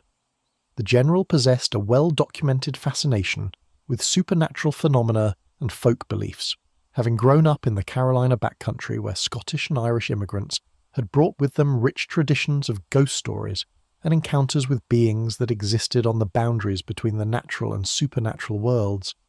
His mother had been known for her belief in omens and portents, and Jackson himself had consulted fortune-tellers and expressed belief in prophetic dreams on several occasions during his military career. The prospect of having such a distinguished visitor witness the Bell Witch phenomena generated considerable excitement among community members who saw Jackson's investigation as potential validation of their own experiences and observations. If a man of Jackson's stature and reputation confirmed the reality of the haunting, it would end the skepticism that still existed in some quarters and establish the Bell Witch as a verified supernatural occurrence rather than a case of mass hysteria or deliberate fraud. John Bell, whose health had continued to deteriorate under Kate's relentless assault, received news of Jackson's planned visit with mixed feelings. On one hand, the general's testimony could provide definitive proof that the phenomena were genuine and that the Bell family was not fabricating stories or suffering from shared delusions. On the other hand, Bell worried that Kate might take the opportunity of such a high-profile visit to demonstrate its powers in particularly dramatic and humiliating ways that would make the Bell household a spectacle for public entertainment rather than an object of serious investigation. Kate herself seemed delighted by the news of Jackson's impending arrival, announcing through its various voices that it looked forward to meeting Old Hickory and providing him with demonstrations that would exceed anything he had experienced during his military campaigns. The general thinks he's seen danger and faced down fear on the battlefield, Kate declared with obvious satisfaction, but he's never encountered anything like me. I'll give him a night he'll remember for the rest of his days, and we'll see whether his famous courage extends to facing threats he cannot shoot or stab or outmaneuver through military tactics. Jackson departed Nashville in mid-August with a group of men that included some of his former military companions and a self-proclaimed witch-layer named Williams, who boasted that he possessed silver bullets that could kill any supernatural entity. The group travelled north along the road that connected Nashville to the Red River settlement, their wagon loaded with supplies for what Jackson anticipated might be an extended stay at the Bell farm if the phenomena proved as interesting as reports suggested.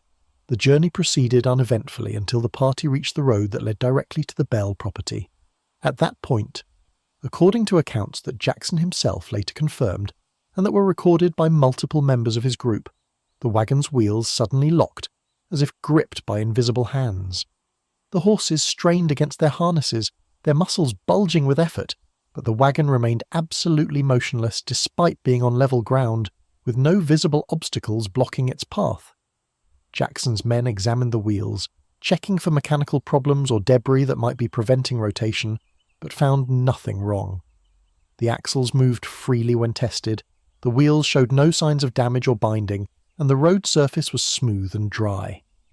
Yet when the horses were commanded to pull, the wagon would not budge an inch, as if it had suddenly gained thousands of pounds of weight or had been anchored to the earth through means that defied physical explanation. "Boys, it's the witch," Jackson reportedly declared after watching several failed attempts to move the wagon. The general possessed enough experience with horses and vehicles to recognize that what they were experiencing had no natural explanation. "I've faced British regulars, Creek warriors, and more dangers than I can count, but I reckon we're dealing with something here that's beyond anything I've encountered before." No sooner had Jackson spoken these words than a sharp feminine voice rang out from the surrounding forest, clear and distinct despite there being no visible source for the sound. "All right, General," the voice called, carrying notes of amusement and satisfaction. "Let the wagon move on. I'll see you again tonight." Instantly, the wheels unlocked and the wagon rolled forward as easily as if nothing had impeded it. The horses, which had been straining against immovable resistance just moments before, now pulled their load with normal effort along a road that showed no sign of anything unusual. But the men in Jackson's party had gone pale with a mixture of fear and excitement, recognizing that they had just experienced direct contact with the supernatural entity that had become Tennessee's most famous ghost. "Well, boys," Jackson said with a kind of grim humor that had sustained him through numerous military campaigns. At least we know the stories are true. We're not dealing with mass hysteria or clever trickery here. That was genuine supernatural power, and it seems the witch is expecting us. Let's see what other surprises she has in store. The party reached the Bell farm in late afternoon and received a warm welcome from John Bell and his family, who had been preparing for days to accommodate such distinguished guests. Lucy Bell had organised a substantial meal despite the limited resources that months of disrupted household routine had left available, while the older Bell children had cleaned and arranged sleeping spaces for Jackson and his men. Jackson greeted his hosts with the courtesy and respect that his Tennessee upbringing had instilled, expressing sympathy for the trials they had endured and assuring them that he would do everything in his power to help resolve their supernatural troubles. The general possessed a natural charisma and warmth that put people at ease, and his presence in the Bell household created a sense of security that the family had not felt in many months. The witchlayer Williams, meanwhile, made a show of preparing his special silver bullets and explaining to anyone who would listen how he had developed his techniques for combating supernatural entities. "Spirits fear silver," he declared, with the confidence of someone whose theories had never been tested against genuine supernatural forces. "These bullets have been blessed by 3 different ministers and inscribed with holy words that will destroy any demon or ghost they strike. If this Bell witch is real, and not just tricks and confederates, I'll have it dispatched before midnight and you good people can return to normal lives." Kate remained silent during the evening meal and the conversations that followed, creating a sense of anticipation that grew more oppressive as darkness fell and the household prepared for what everyone expected would be a dramatic confrontation between General Jackson's party and the supernatural entity that had claimed the Bell home as its territory.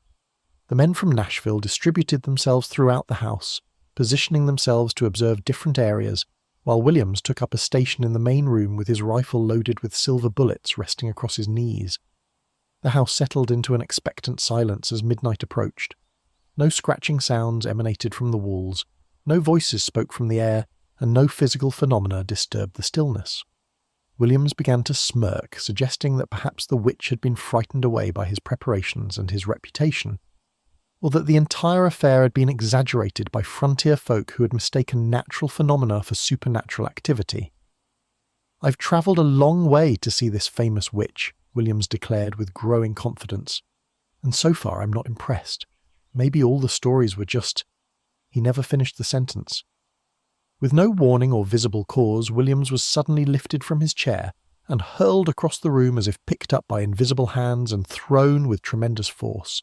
He crashed against the far wall with an impact that knocked the breath from his lungs and sent his rifle clattering to the floor.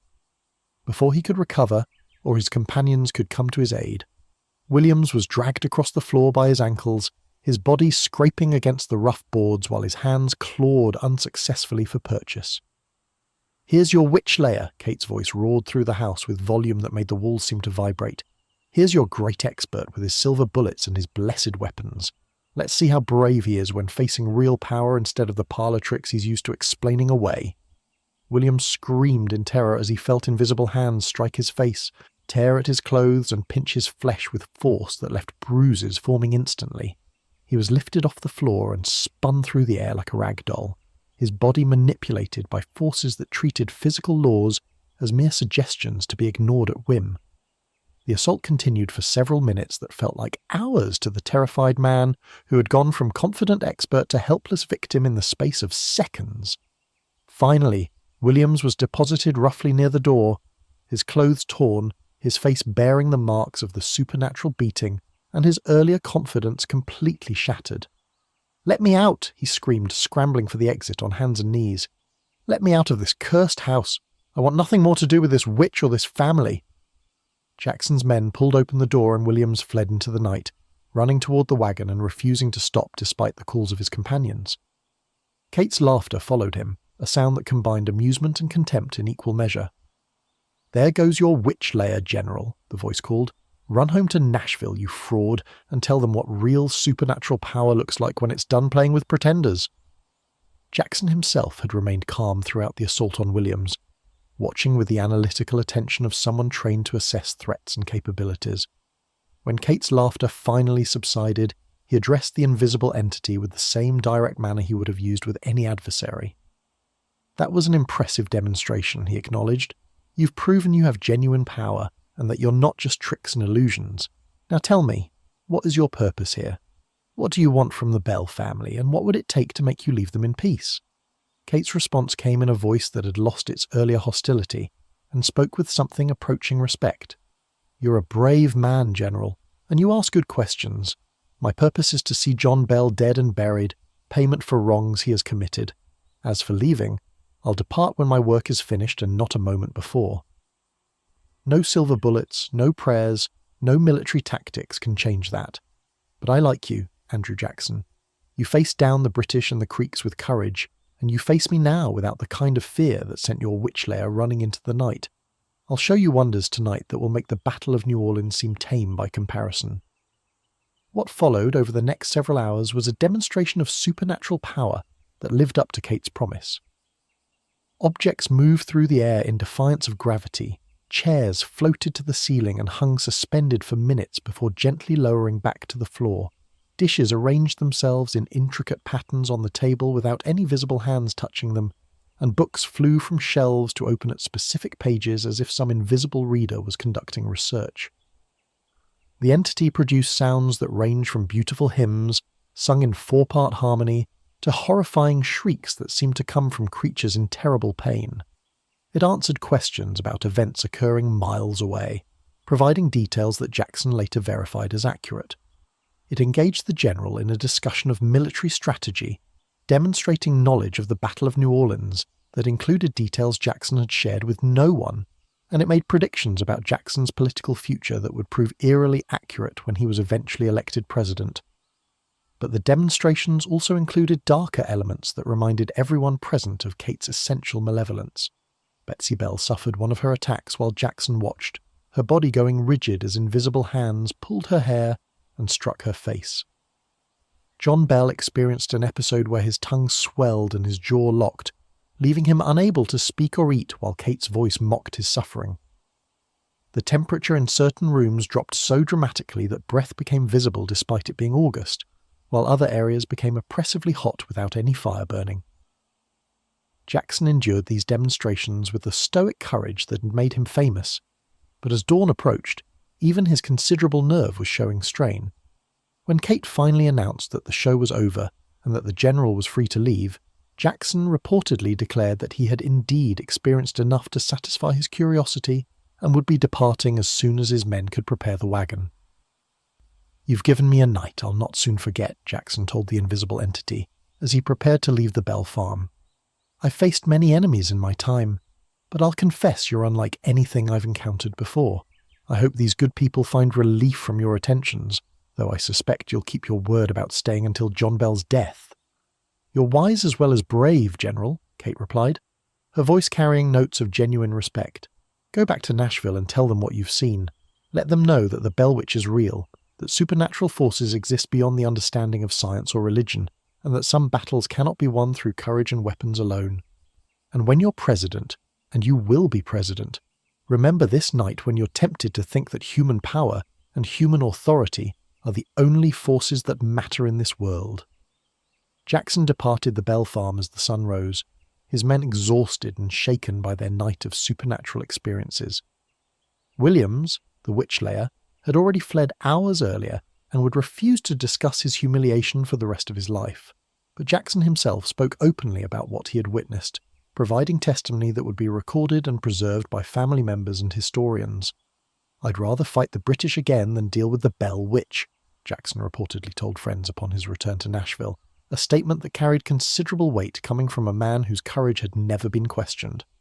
His account of the phenomena he witnessed provided validation from one of America's most respected military figures that the Bell Witch was genuine supernatural activity rather than fraud or hysteria.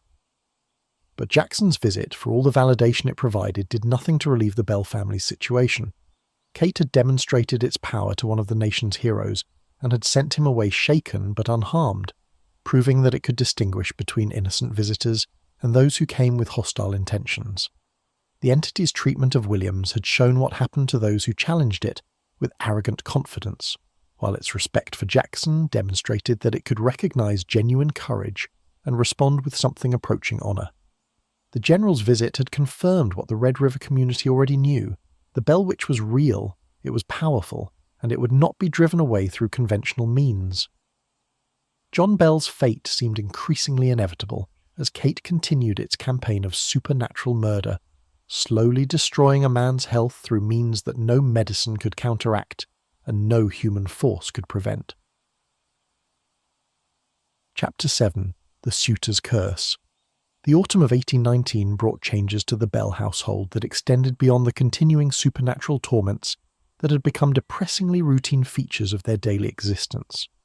Betsy Bell, now 14 years old and blossoming into young womanhood despite the physical and psychological toll that Kate's attacks had exacted, found herself the object of romantic attention from Joshua Gardner, the 19-year-old son of a respected neighbouring family whose farm adjoined the Bell property to the east. Joshua was everything that frontier society valued in a potential husband: hard-working, honest, reasonably prosperous, and possessed of the kind of steady temperament that promised he would be a reliable provider for a wife and children. He was also genuinely handsome, with the kind of strong features and athletic build that made young women take notice when he appeared at church services or community gatherings.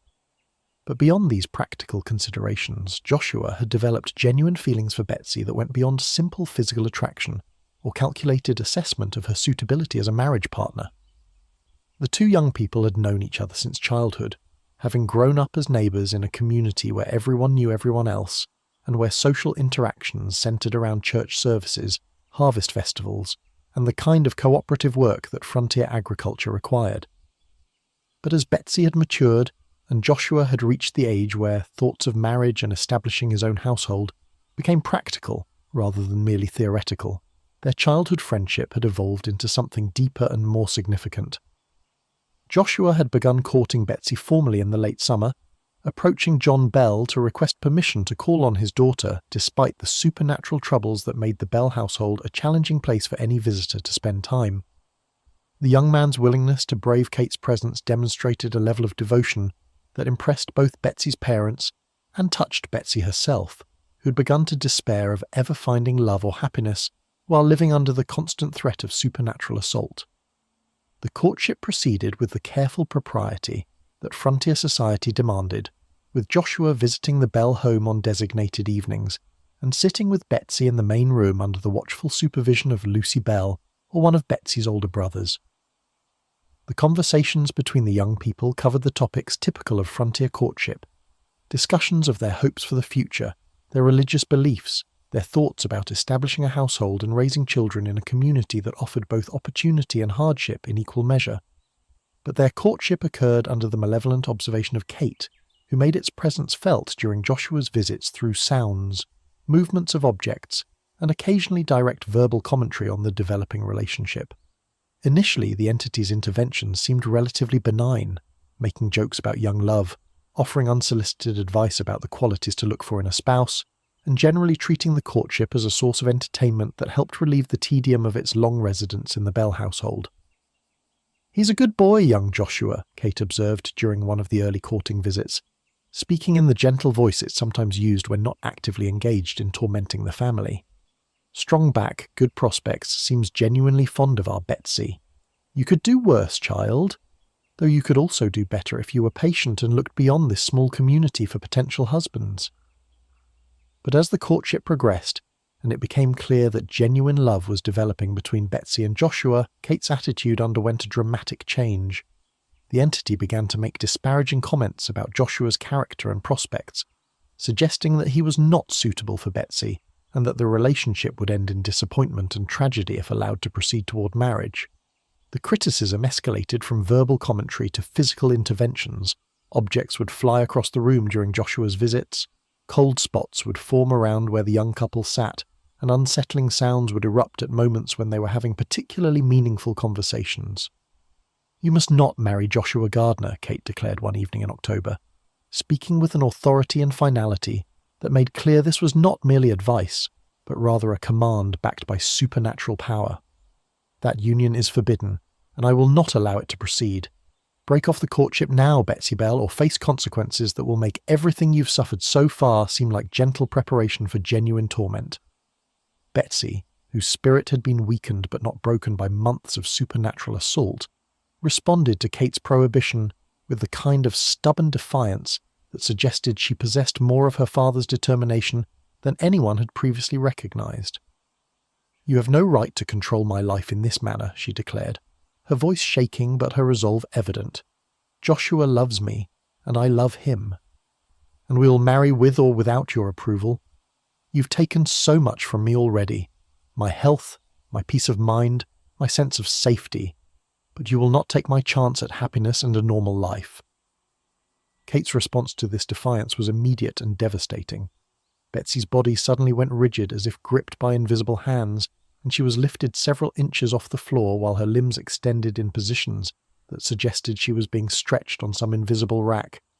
Her screams of pain filled the house as Joshua and her family members rushed to help her, but there was nothing they could do to relieve her suffering or counteract the force that was manipulating her body like a puppet. The assault lasted for several minutes before Kate finally released Betsy, allowing her to collapse into Joshua's arms while Lucy Bell rushed to examine her for injuries. The girl was sobbing and trembling, her body covered with the marks of invisible fingers that had gripped her with crushing force, but she had suffered no permanent physical damage. The psychological impact, however, was profound. She had been forcibly reminded that Kate possessed the power to inflict suffering beyond anything she had previously experienced, and that defying the entity's commands would bring consequences that might extend beyond her own suffering to encompass anyone she cared about. "Next time I won't be so gentle," Kate promised, its voice carrying the cold certainty of someone who never made threats it was unwilling to fulfill.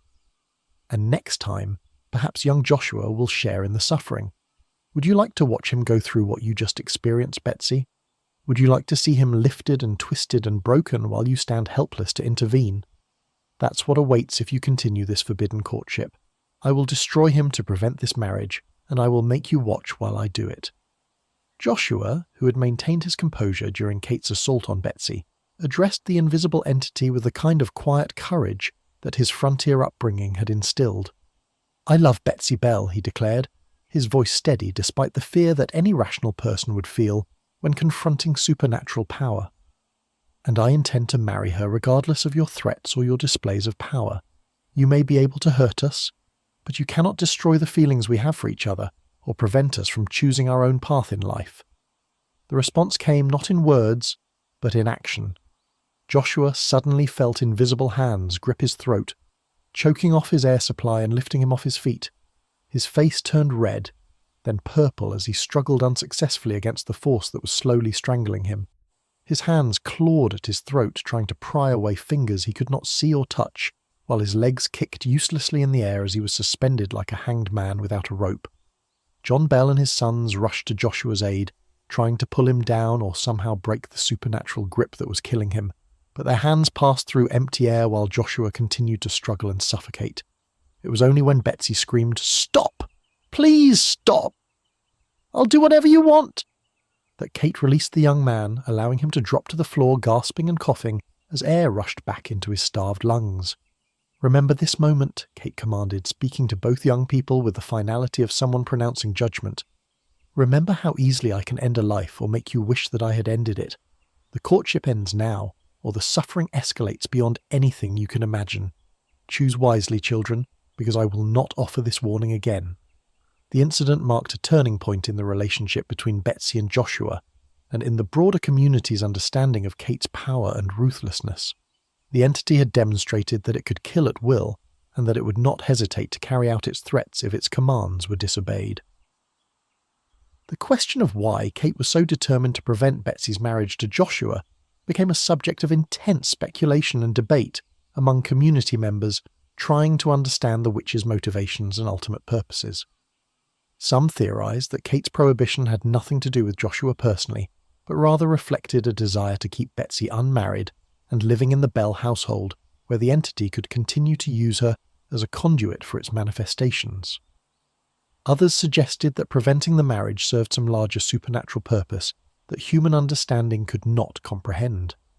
Still, others argued that Kate simply enjoyed exercising power over the Bell family and that preventing a happy marriage was another form of torment that served its overall goal of making John Bell's final years as miserable as possible. Despite Kate's threats and demonstrations of power, Betsy and Joshua attempted to continue their courtship in secret, meeting away from the Bell household and maintaining their relationship despite the obvious dangers involved. But Kate seemed to possess omniscient awareness of their activities, knowing when and where they met and appearing to spy on their conversations, even when they were miles from the haunted farm. "I can see you wherever you go, Betsy Bell," Kate announced during one of its nightly sessions of tormenting the family. "I heard every word you and Joshua spoke by the creek this afternoon. I watched you hold hands and make promises that you will never be able to keep. There is no escape from my awareness, no hiding place where you can conduct this forbidden relationship beyond my knowledge. Give up this futile resistance and accept that your future lies in a different direction from the one you have chosen." The psychological warfare took a severe toll on both young people. Joshua began to experience nightmares where he was being choked, and he developed a nervous stammer that had not been present before Kate's assault. Betsy's physical condition, which had shown some improvement during the early stages of the courtship, when hope had provided motivation to fight against Kate's influence, deteriorated dramatically as the stress of trying to maintain the forbidden relationship exhausted her remaining reserves of strength. Lucy Bell, watching her daughter waste away under the combined pressures of supernatural assault and thwarted love, began to advocate for ending the courtship before it resulted in tragedy that would haunt the family forever. "I know you love him, child," she told Betsy during one of their private conversations. "But is that love worth the suffering Kate is inflicting? Is it worth the risk that the witch might make good on its threats and kill Joshua while you watch? Perhaps there are other paths to happiness that don't require you to battle supernatural forces that have proven they can destroy anyone who defies them." John Bell, whose own health continued to fail under Kate's relentless assault, found himself in the agonizing position of watching his daughter face the same kind of impossible choices that he himself confronted daily. He wanted to support Betsy's right to choose her own husband and live her own life, but he also recognized that Kate possessed both the power and the will to kill Joshua if the courtship continued. The question was whether standing on principle justified risking the life of an innocent young man who had done nothing to deserve becoming a target of supernatural wrath. As 1819 drew to its close and winter settled over the Tennessee frontier once more, the situation reached a crisis point. Betsy's health had deteriorated to where Dr. Hobson expressed genuine concern that she might not survive another year of the stress and physical trauma she was enduring.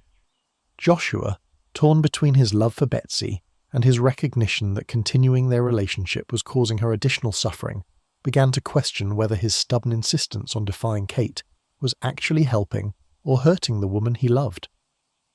The resolution, when it came, would break two young hearts and provide Kate with one of its most complete victories in its campaign of terror against the Bell family. But that resolution still lay in the future, as winter storms began to howl across Robertson County, and the supernatural voice that had promised to destroy any happiness the Bell family might find, prepared to demonstrate once again that its threats were not empty, and its power was absolute within the domain it had claimed as its territory. Chapter 8. The Poisoning Begins. The spring of 1820 arrived with the kind of deceptive beauty that made the horrors unfolding within the Bell household seem even more grotesque by contrast. While dogwood blossoms burst into white clouds throughout the Tennessee forests, and the Red River swelled with snowmelt from distant mountains, John Bell's physical condition had deteriorated to a point where even the most optimistic observers could no longer pretend that he would recover from whatever supernatural affliction Kate had inflicted upon him. The decline had been gradual at first, so subtle that it could be attributed to the natural aging of a man in his late 50s who had spent decades engaged in the hard physical labour that frontier farming demanded. But by March 1820, the symptoms had progressed beyond anything that could be explained through normal medical diagnoses, taking forms that seemed specifically designed to maximise suffering, while ensuring that death would come slowly rather than mercifully quick. The tongue swelling that had occasionally troubled Bell in previous months became a regular occurrence, sometimes lasting for days at a time. His tongue would expand to fill his entire mouth, making speech impossible and breathing difficult. The swollen tissue would press against his teeth with such force that it left permanent indentations, and the pain was severe enough that Bell would sometimes lose consciousness from the sheer intensity of the suffering. Dr. George Hobson could offer no treatment that provided relief. The swelling would subside on its own after several days, only to return without warning weeks or days later. Even more disturbing were the episodes where Belle's jaw would lock in a partially open position, the muscles contracting with such force that attempts to manually close his mouth proved futile and caused additional pain. During these episodes, which could last anywhere from hours to days, Belle could neither eat solid food nor speak coherently. Lucy Bell would prepare broths and thin gruels that could be poured into his mouth, but even liquids were difficult for him to swallow when his jaw muscles were locked in spasm. The facial twitching that accompanied these episodes was perhaps the most disturbing symptom from the perspective of witnesses who had to watch Belle's suffering. His face would contort in rhythmic spasms that pulled his features into grotesque masks that bore little resemblance to the dignified church elder that John Bell had been before Kate had announced its intention to kill him. The twitching seemed to follow patterns that suggested intelligent direction rather than random muscle contractions, as if invisible fingers were manipulating Belle's facial muscles for the malicious entertainment of whatever force controlled them. Dr. Hobson, whose medical practice had exposed him to a wide range of ailments and injuries typical of frontier life, had never encountered symptoms that matched what Belle was experiencing. He consulted medical texts brought from Philadelphia, corresponded with physicians in Nashville and Louisville, and even wrote to colleagues in the eastern cities describing the unusual case in hopes that someone might have encountered similar symptoms or could suggest treatments that might provide relief. The pattern suggests a progressive neurological disorder, Hobson reported during one of the community meetings that continued to be held regularly to discuss the Bell situation, but the specific constellation of symptoms doesn't match any recognized disease. The tongue swelling, jaw locking, and facial spasms could each be explained individually through various medical conditions, but their occurrence together in this cyclical pattern defies conventional medical understanding. What troubled Hobson most was the correlation between the severity of Belle's symptoms and Kate's vocal activity. During periods when the entity was particularly active and hostile, Belle's physical afflictions would intensify dramatically. Conversely, on the rare occasions when Kate was relatively quiet or seemed to be in a benevolent mood, Belle's symptoms would temporarily improve, allowing him brief respites from suffering before the cycle began again. "It's as if the witch is manually controlling his bodily functions," Hobson confided to James Johnston during a private conversation, his voice reflecting the frustration of a medical professional confronting phenomena that his training had not prepared him to address. Kate has somehow gained the ability to manipulate Belle's nervous system at will, inflicting suffering that serves no purpose beyond torment itself. This isn't disease or injury in any conventional sense. It's supernatural assault manifesting as physical symptoms. Kate herself made no secret of its role in Belle's deteriorating condition, frequently commenting on his suffering with a mixture of satisfaction and anticipation that left no doubt about the entity's ultimate intentions. "Old Jack Bell is failing nicely," the voice would announce during its nightly conversations with family members and visitors, using the dismissive nickname that suggested contempt rather than any residual humanity toward its victim. "His body is breaking down exactly as I planned, each system failing in turn, his strength ebbing day by day. He won't last the year. I've made certain of that." The most chilling aspect of Kate's commentary on Belle's condition was the entity's claim that it was administering poison through supernatural means that left no physical evidence but was nonetheless destroying Belle's health as effectively as any toxic substance. "I give him doses of my special medicine," Kate would explain with obvious pleasure in its voice, "a poison that works on the spirit as well as the flesh, corrupting him from within in ways that no doctor can detect or counteract. Every day he weakens. Every week brings him closer to the grave I've prepared for him." Lucy Bell, watching her husband of more than 30 years waste away before her eyes, struggled to maintain the stoic Christian acceptance of suffering that her faith demanded while also feeling an entirely human rage at the injustice of what was being done to her family. She continued to nurse John through his episodes, maintaining hope that prayer and medical treatment might somehow reverse the supernatural poisoning that was slowly killing him. But even her formidable strength was beginning to crack under the strain of prolonged helplessness in the face of forces she could neither understand nor combat. "Why?" she asked Kate during one of the entity's more communicative periods, her voice carrying the weight of months of accumulated grief and frustration. "Why must you kill him in this manner? If you have genuine grievances against John, if he truly wronged Kate Batts or disturbed sacred ground or committed whatever sin you claim justifies this persecution, then why not end his life quickly and be done with it? Why inflict this slow torture that serves no purpose beyond satisfying your malicious pleasure in human suffering? Kate's response revealed aspects of its nature and motivations that went beyond simple revenge or supernatural obligation. Because quick death is too good for John Bell, the entity replied, its voice carrying tones that suggested complex emotions beyond mere malice. He must suffer as I suffered, waste away as I wasted away, feel his body betraying him as mine betrayed me. The manner of death matters as much as death itself.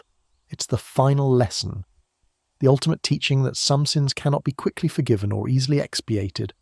John Bell stole years from me through his actions, and now I steal years from him through his prolonged dying.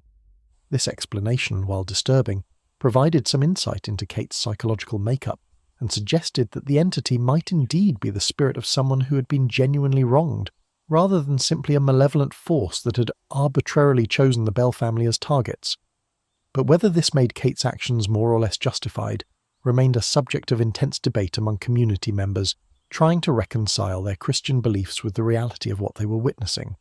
Reverend James Gunn, struggling to provide spiritual guidance to a community confronted with phenomena that challenged fundamental theological assumptions, preached a series of sermons attempting to place the Bell haunting within a Christian framework of understanding. "We are witnessing spiritual warfare," he declared from his pulpit, his voice resonating through the log church where the Bell family sat in their usual pew, John's ravaged face a visible reminder of the reality being discussed. The forces of darkness are assaulting one of our own, testing not just John Bell's faith, but the faith of this entire community. We must respond not with fear or despair, but with prayer, fasting, and the kind of steadfast faith that refuses to acknowledge defeat, even in the face of supernatural assault. But even as Gunn preached these words of encouragement and defiance, many in his congregation were beginning to wonder whether the Bell Witch represented something more complex than simple evil that could be opposed through prayer and righteousness. Kate's demonstrated knowledge of Scripture, its ability to engage in sophisticated theological debates, and its occasional displays of what seemed like genuine concern for certain family members suggested an entity that defied easy categorization as purely demonic or purely malevolent. The question of whether Kate's persecution of John Bell might actually represent some form of divine judgment rather than demonic assault troubled many community members who had known Bell for years and considered him a pillar of the church and the settlement. Had he truly wronged Kate Batts in ways that justified supernatural revenge?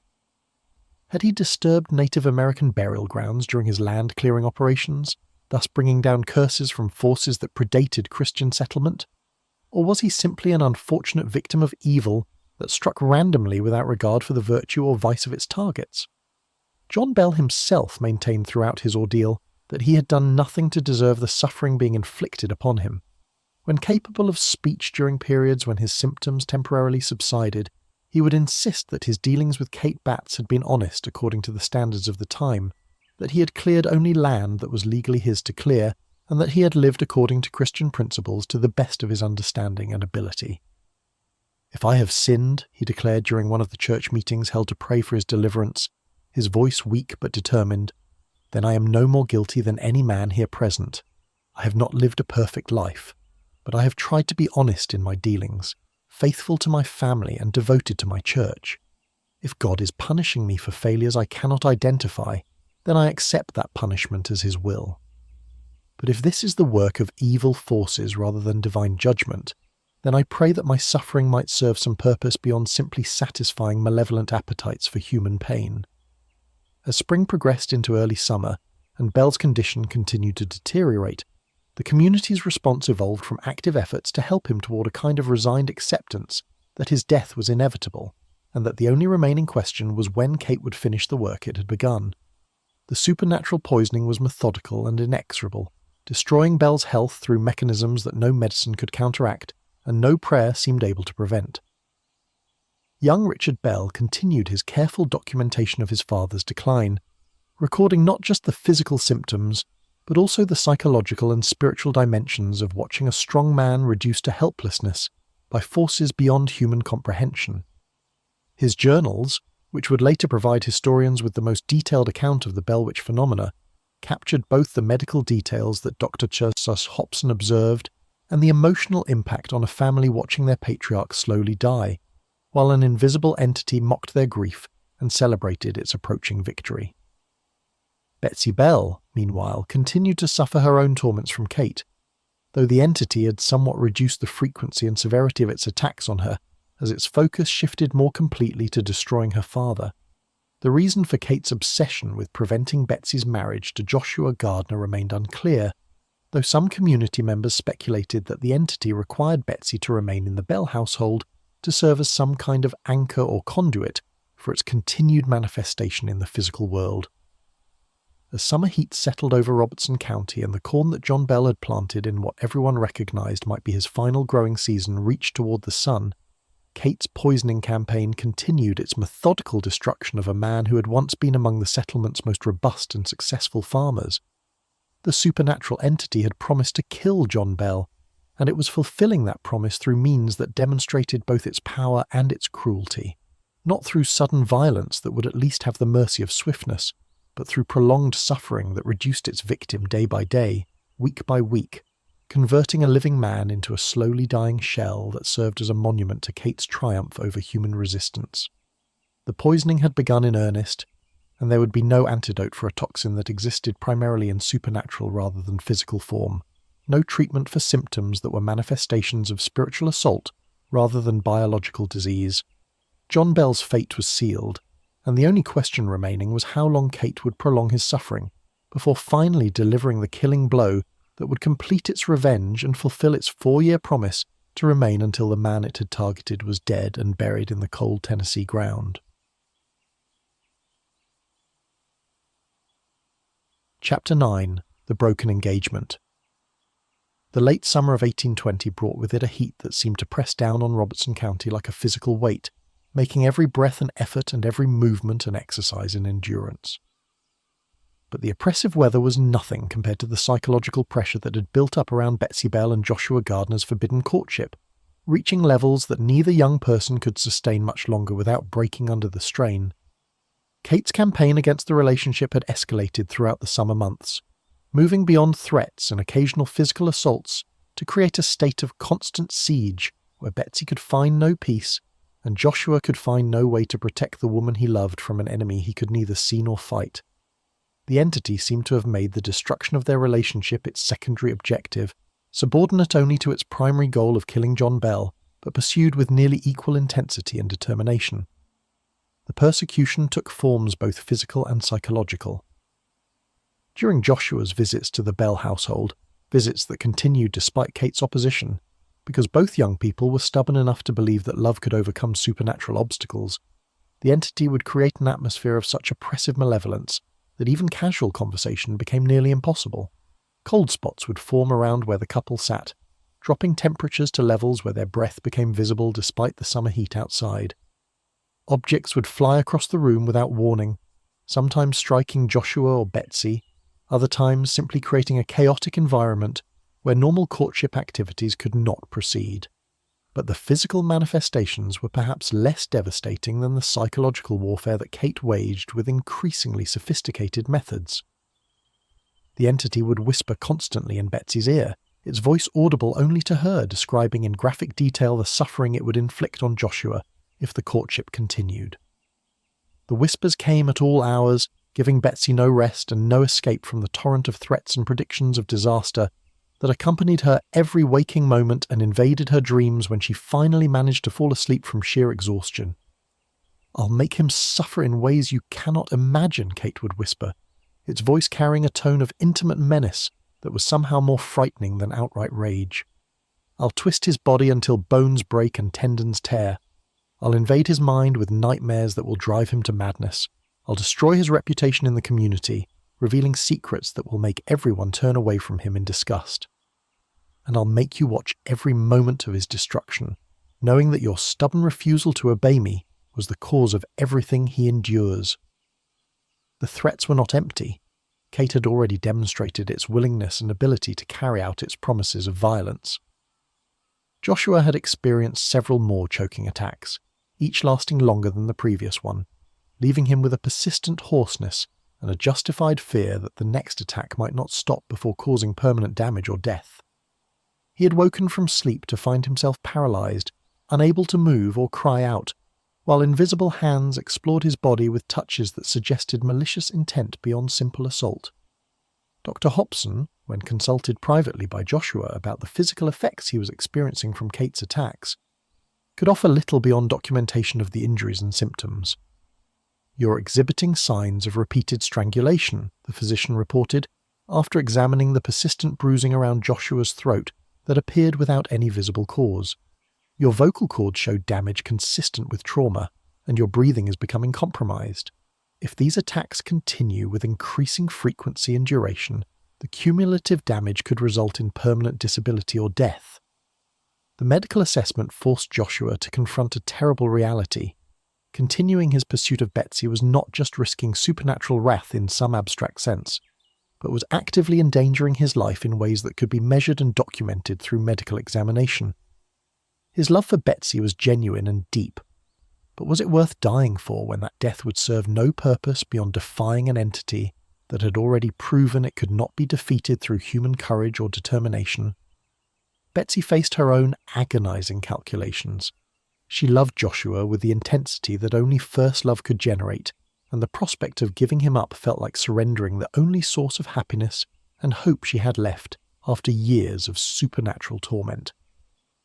But she was also watching her father die slowly from Kate's poisoning, seeing daily evidence of what the witch was capable of when determined to destroy someone. The thought of Joshua suffering the same fate, or worse, dying quickly through strangulation while she watched helplessly, was becoming unbearable. Lucy Bell, caught between maternal desire to support her daughter's happiness and practical recognition that the relationship was causing suffering that might have tragic consequences, found herself unable to offer clear guidance. "Follow your heart, child," she would tell Betsy during their private conversations, "but also use the judgment that God gave you to recognize when persistence becomes foolishness. There is no shame in retreating from a battle that cannot be won, especially when continuing that battle puts someone you love at risk of death or permanent harm." The community's opinion was divided on the question of whether Betsy should continue her engagement to Joshua or surrender to Kate's demands. Some saw the young people's determination to marry despite supernatural opposition as admirable defiance of evil that deserved support and encouragement. Others argued that prudence and simple self-preservation demanded accommodation with forces that had proven they could kill at will and would not be swayed by human courage or righteousness. Reverend James Gunn, asked to provide spiritual counsel on the matter, struggled to find guidance in Scripture that clearly applied to the unprecedented situation. "The Bible tells us to resist the devil and he will flee from us," he observed during one of his counseling sessions with Betsy. "But it also teaches wisdom in knowing when to retreat from battles that serve no purpose beyond our own pride. The question you must answer, Betsy, is whether your engagement to Joshua represents godly defiance of evil, or whether it has become a form of stubborn pride that is causing unnecessary suffering to people you care about." The breaking point came on a sultry evening in late August, when Joshua had come to the Bell household for what both young people sensed might be their final opportunity to discuss their relationship and make a decision that could no longer be postponed. They sat in the main room under Lucy Bell's supervision, both of them bearing the marks of Kate's persecution, Betsy gaunt and pale from months of disrupted sleep and constant psychological pressure, Joshua with the bruised throat and hoarse voice that testified to the physical assaults he had endured. Kate had been uncharacteristically quiet during the early part of the visit, allowing the young people to talk without the constant interruptions and manifestations that usually made conversation nearly impossible. But as the evening progressed, and it became clear that they were discussing whether to continue their engagement, the entity's voice suddenly filled the room with a tone of such absolute authority that everyone present felt compelled to listen. "This ends tonight," Kate announced, speaking with finality that left no room for debate or negotiation. "You have tested my patience beyond what any spirit should be expected to tolerate. You have ignored my warnings, defied my commands, and continued this forbidden relationship despite every demonstration of my power and my willingness to use that power to enforce my will. Now I give you a final choice. and the consequences of that choice will be immediate and permanent." The room fell silent except for Kate's voice, which seemed to come from everywhere and nowhere simultaneously, surrounding the young people with supernatural authority that made resistance feel futile. "Betsy Bell, you will end your engagement to Joshua Gardner tonight. In this room, before these witnesses, you will renounce any future relationship with him beyond simple neighbourly courtesy. You will promise never to marry him, never to resume your courtship, never to allow the feelings you have for him to influence your future choices in ways that bring you together as romantic partners." Kate paused, allowing the weight of these demands to settle over Betsy before continuing with the alternative. "Or, if you refuse, then before dawn breaks tomorrow, Joshua Gardner will die. Not through quick strangulation that offers the mercy of swift unconsciousness, but through slow suffocation that will take hours while his body thrashes in agony and his mind breaks under the terror of knowing that death is coming but cannot come quickly enough to end his suffering.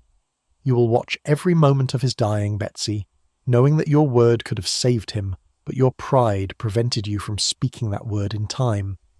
Joshua reached for Betsy's hand, gripping it tightly while his face reflected the mixture of love and fear that such an ultimatum naturally generated. "Don't do it," he whispered, his damaged vocal cords making his voice rough and difficult to hear. "Don't let this thing control your life. If I die, then I die knowing you loved me enough to defy supernatural forces on my behalf. That's worth any amount of suffering Kate can inflict." But even as Joshua spoke these brave words, Betsy could see the fear in his eyes. Not fear for himself so much as fear of what his death would do to her, how the guilt of watching him die because of her choices would haunt her for whatever remained of her life after Kate had finished with the Bell family. And she could feel the absolute certainty in Kate's voice that this was no empty threat, but rather a promise that would be fulfilled exactly as stated if she chose defiance over surrender. "I cannot," Betsy whispered, tears streaming down her face as she spoke the words that would break both their hearts. "I cannot watch you die, Joshua. I cannot live with that guilt knowing that my word could have saved you. Whatever life I might have had as your wife, whatever happiness we might have found together, none of it is worth your death. I love you too much to let my feelings for you become the instrument of your destruction." She withdrew her hand from his grip and stood, her body shaking with sobs that she could not control. "I renounce our engagement," she said formally, speaking the ritual words that frontier society recognized as legally and socially binding.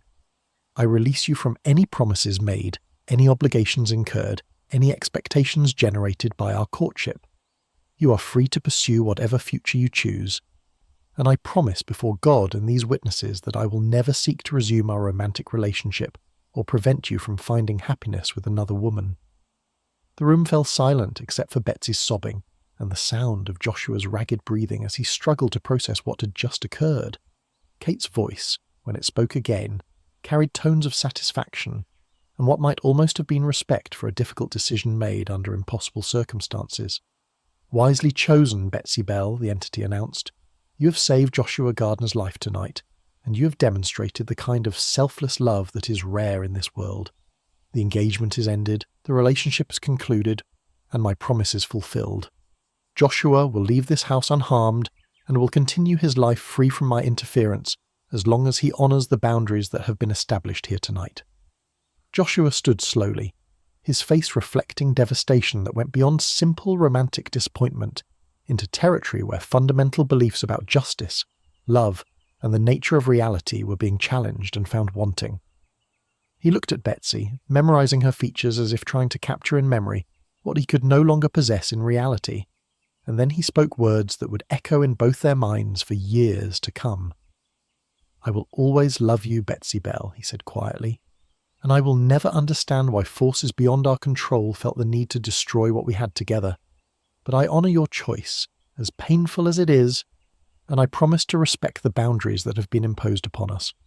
May God grant you peace and happiness in whatever life you build without me." He turned and walked from the Bell household, his shoulders squared despite the emotional and physical toll that the evening had exacted. Kate made no move to stop him or inflict any final assault. The entity had achieved its objective and seemed content to let its victory stand without additional displays of power. The sound of Joshua's footsteps fading into the night was followed by a brief period of supernatural laughter that celebrated the breaking of two young hearts and the triumph of supernatural will over human love and determination. Lucy Bell gathered her sobbing daughter into her arms, providing what comfort a mother could offer when words were inadequate to the magnitude of loss being experienced. The other family members who had witnessed the scene remained silent, each processing in their own way the terrible demonstration they had just observed of Kate's absolute power over the Bell household and everyone connected to it. The broken engagement would have lasting consequences that extended far beyond the immediate suffering of the two young people involved. Joshua Gardner would eventually move to Kentucky and marry another woman, building a life that bore no resemblance to the one he had imagined with Betsy. But according to accounts preserved by family members, he never fully recovered from the supernatural interference that had destroyed his first love, and he would speak of Betsy with regret and lingering affection for the rest of his life. Betsy Bell would remain unmarried for several years after the broken engagement, her spirit damaged by the combination of Kate's persecution and the loss of the only man she would ever love with the uncomplicated intensity of first romance. She would eventually marry a local schoolteacher named Richard Powell, building a stable, if not passionate, partnership that provided her with children and the kind of domestic security that frontier women valued.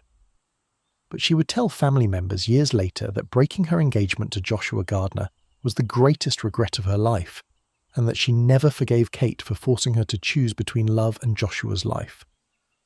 The night of the broken engagement marked Kate's most complete victory in its campaign against the Bell family, demonstrating that the entity could destroy not just physical bodies, but human happiness, romantic love, and the hope that had sustained Betsy through years of supernatural assault.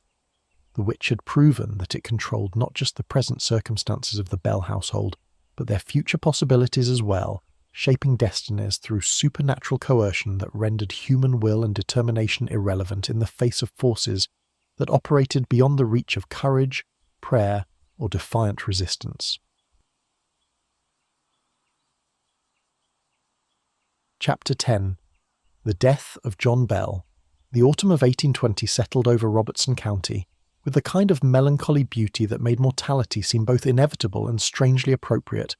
Leaves turning brilliant colours before falling to earth, harvests gathered in before winter's approach, the entire natural world preparing for death that would precede resurrection in some distant spring.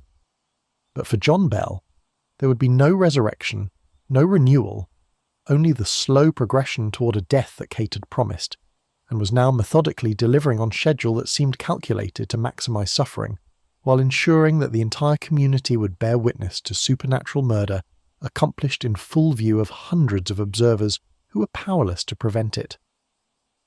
By early December, Bell had become a shadow of the robust farmer and church elder who'd been at the centre of Red River Baptist community life for over a decade. His weight had dropped to where his clothes hung loose on a frame that seemed to be collapsing inward.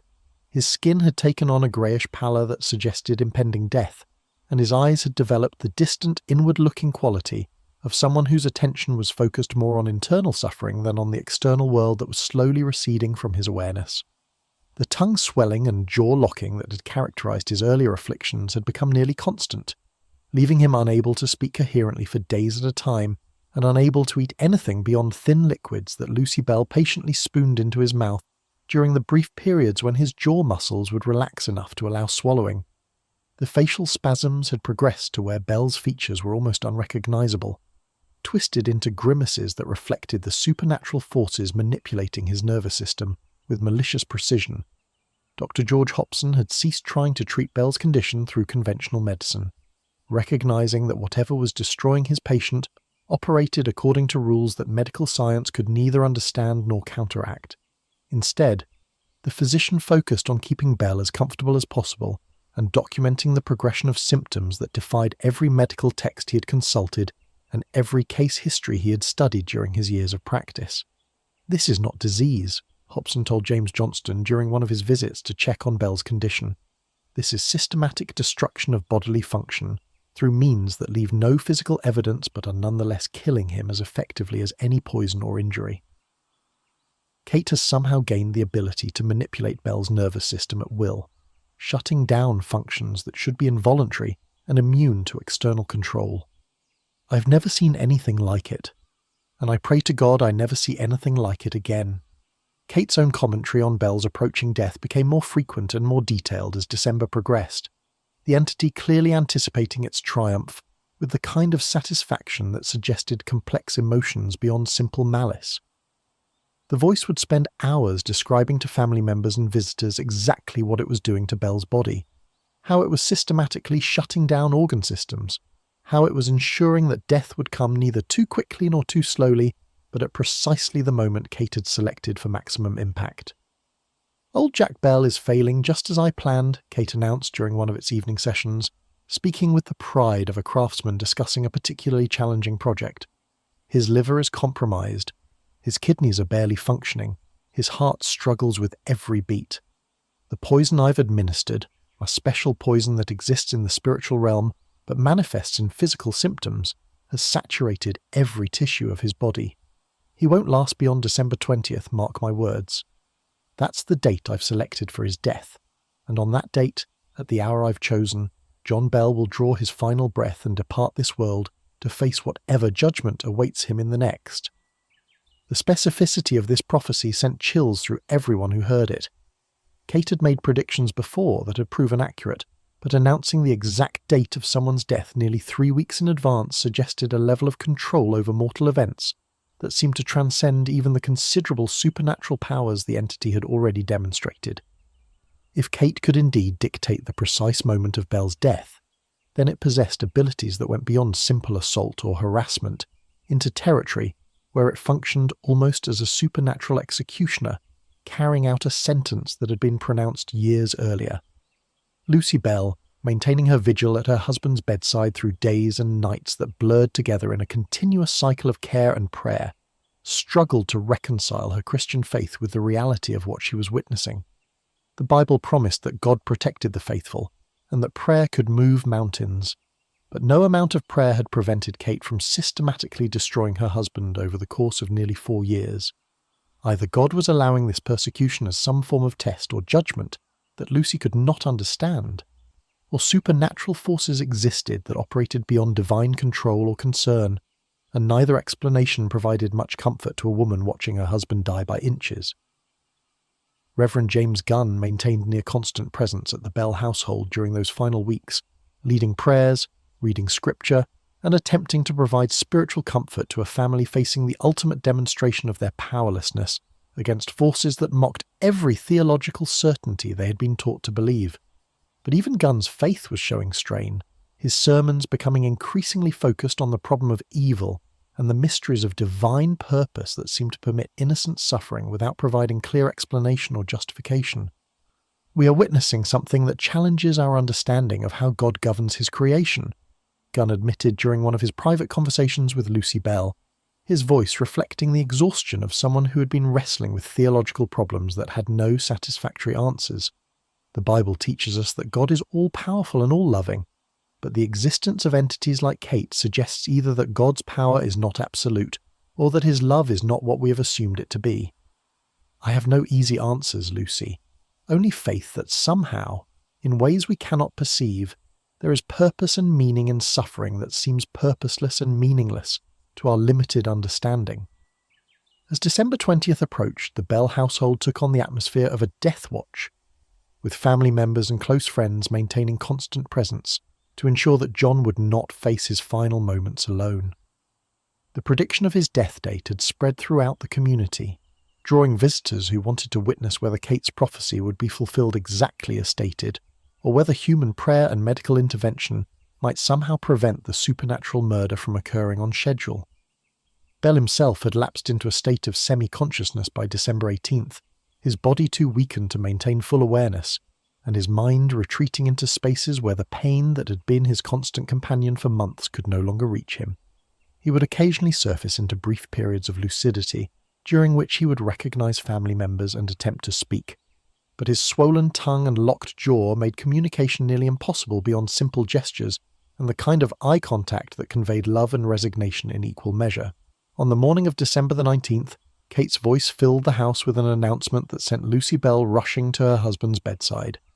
"Today is old Jack's last full day of life," the entity proclaimed with unmistakable satisfaction. "Tomorrow morning, before the sun reaches its zenith, John Bell will draw his final breath and depart this world.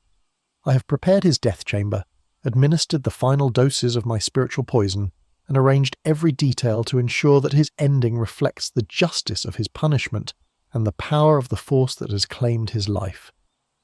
Lucy found John barely conscious, his breathing shallow and irregular, his pulse weak and thready beneath her fingers when she checked his wrist. Dr. Hobson, summoned urgently, conducted an examination and confirmed what everyone in the room already knew. Bell was in the final stages of dying, his body shutting down system by system, his life measured now in hours rather than days. "There's nothing more I can do," Hobson reported, his professional composure cracking as he faced the reality that his medical skills were utterly irrelevant to the supernatural process that was claiming his patient's life. "His organs are failing, his vital signs are deteriorating, and based on his current rate of decline, I would estimate he has perhaps 12 to 24 hours remaining. Kate's prediction appears to be accurate.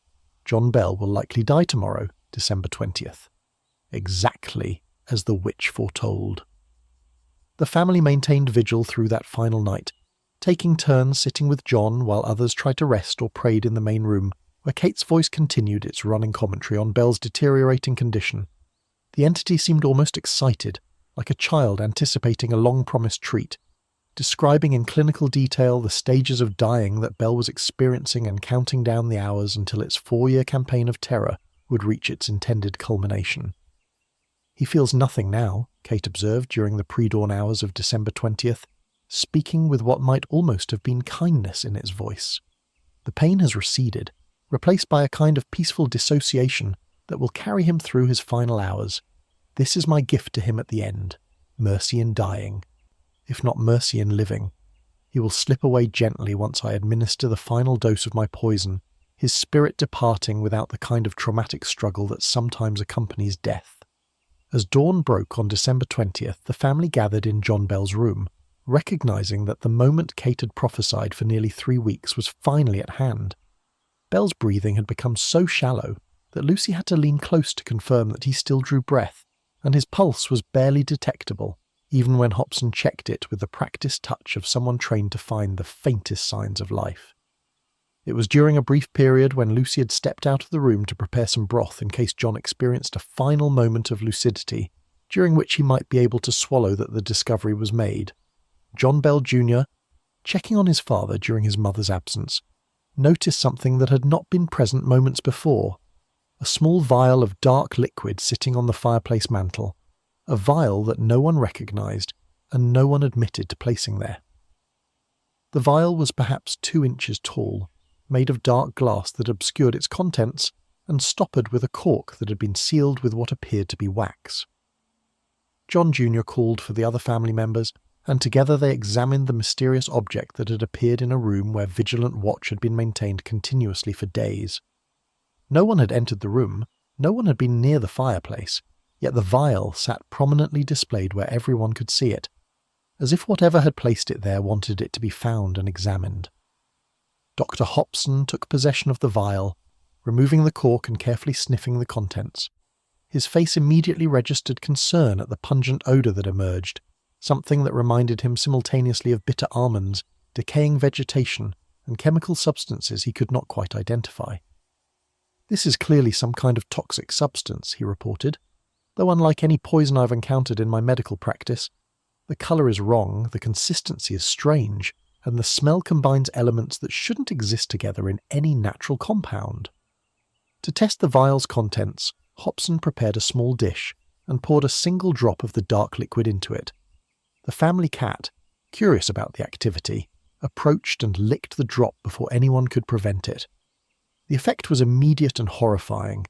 The animal went into violent convulsions, its body thrashing and twisting while horrible sounds emerged from its throat. Within minutes the cat was dead, its eyes open and fixed in an expression of terror, foam gathered around its mouth, and its body rigid in the final spasm that had ended its life.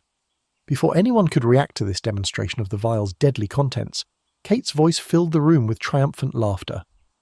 "I gave old Jack that which would kill him," the entity announced with obvious satisfaction.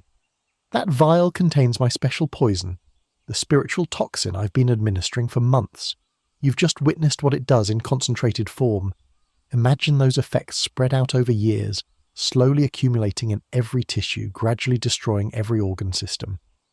That's what John Bell has been experiencing since I began my work of justice and vengeance.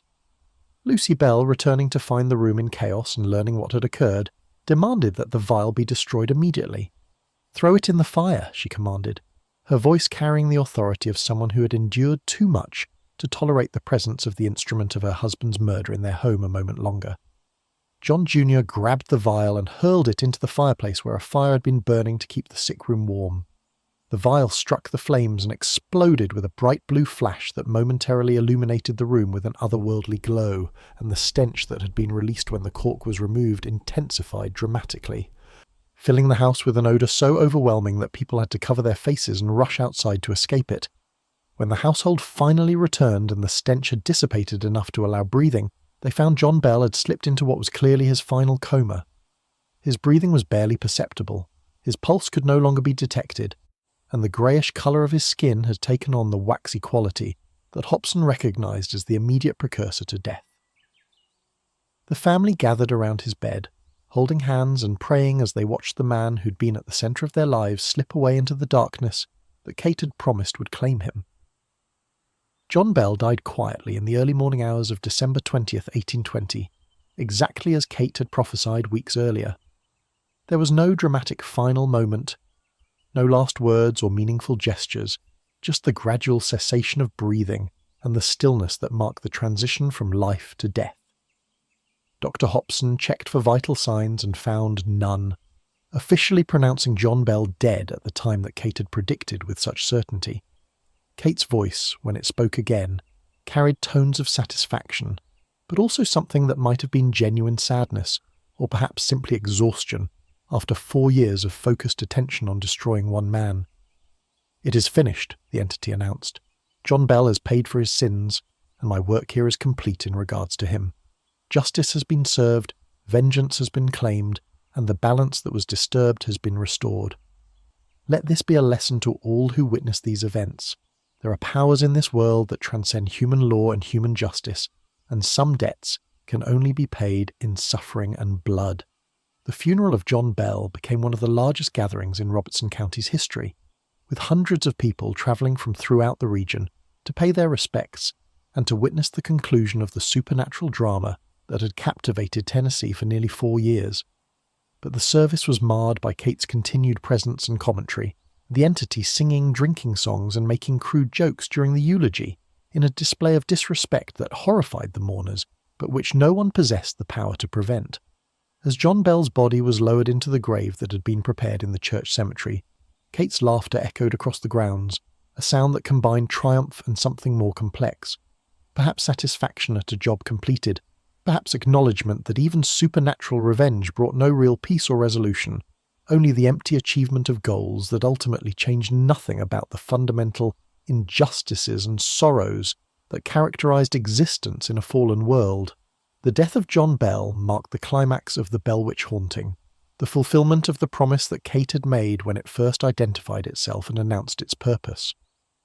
The entity had demonstrated that it possessed the power to kill a human being through supernatural means that left evidence visible to witnesses, but which could not be prevented through medicine, prayer, or any human intervention. The mysterious vial and its toxic contents had provided tangible proof that Kate's poison was real, even if its true nature remained beyond scientific understanding or medical explanation. John Bell was dead, murdered by a ghost, killed by forces that operated outside the boundaries of natural law and human justice. His death stood as testament to the reality of supernatural evil and the limitations of human power when confronted with entities that possessed abilities transcending every assumption about the nature of reality that civilized society had constructed to make existence comprehensible and manageable. The Bell Witch had claimed its victim, and in doing so, had earned its place as the only documented case in American history where a supernatural entity had successfully murdered a human being, with hundreds of credible witnesses observing the process from beginning to end. The haunting would continue for several more months, but John Bell's death represented the true conclusion of Kate's campaign of terror. Everything that followed would be merely epilogue to a story that had reached its terrible and inevitable conclusion on that December morning when a man's life ended exactly as a ghost had promised it would, 4 years after the scratching in the walls had first announced that something inhuman had come to stay. Chapter 11. The Aftermath. The winter that followed John Bell's death settled over Robertson County with unusual severity, as if nature itself was mourning the supernatural murder that had claimed one of the Red River settlement's most prominent citizens. Snow fell in quantities rarely seen in Tennessee, transforming the landscape into a white expanse that muffled sound and created an atmosphere of isolation that perfectly matched the psychological state of the Bell family as they struggled to process the trauma they had endured and adjust to life after 4 years of constant supernatural siege. The household that John Bell had built through decades of hard work and careful management now operated under Lucy Bell's sole authority, and the change in the family's dynamics extended far beyond simple administrative reorganization. Without John's presence, the home felt fundamentally different, not just because a beloved husband and father was gone, but because the entire structure of relationships and expectations that had governed their lives had been shattered by the manner of his death and the supernatural forces that had brought it about. Kate's behaviour in the weeks following the funeral demonstrated changes that suggested the entity itself was struggling to define its purpose now that its stated objective had been accomplished. The violent attacks that had characterised the haunting during John Bell's lifetime ceased almost entirely, replaced by a strange domesticity that was perhaps even more unsettling than the earlier hostility had been. The entity became almost helpful, warning Lucy of approaching visitors before they came into view, advising her on household management decisions, and even assisting with certain domestic tasks in ways that demonstrated its continued presence, while suggesting that its relationship with the family had evolved into something more complex than simple persecution.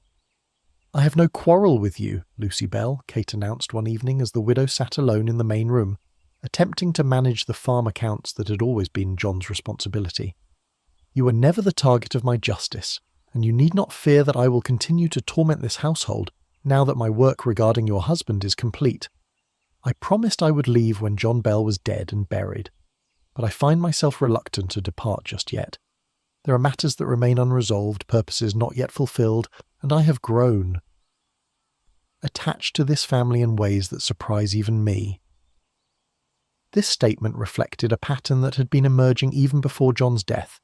Kate seemed to have developed genuine affection for certain family members, despite its brutal treatment of others. Lucy Bell had always been treated with relative kindness, and the entity now engaged her in long conversations about theology, philosophy, and the nature of existence that demonstrated sophistication and depth of thought that went far beyond what might be expected from a simple malevolent spirit seeking revenge. "Who are you, really?" Lucy asked during one of these conversations, her tone reflecting the mixture of curiosity and wariness that any rational person would feel when conversing with an entity that had murdered her husband. "You claim to be Kate Batts's witch, but you demonstrate knowledge and capabilities that go far beyond what any human witch could possess.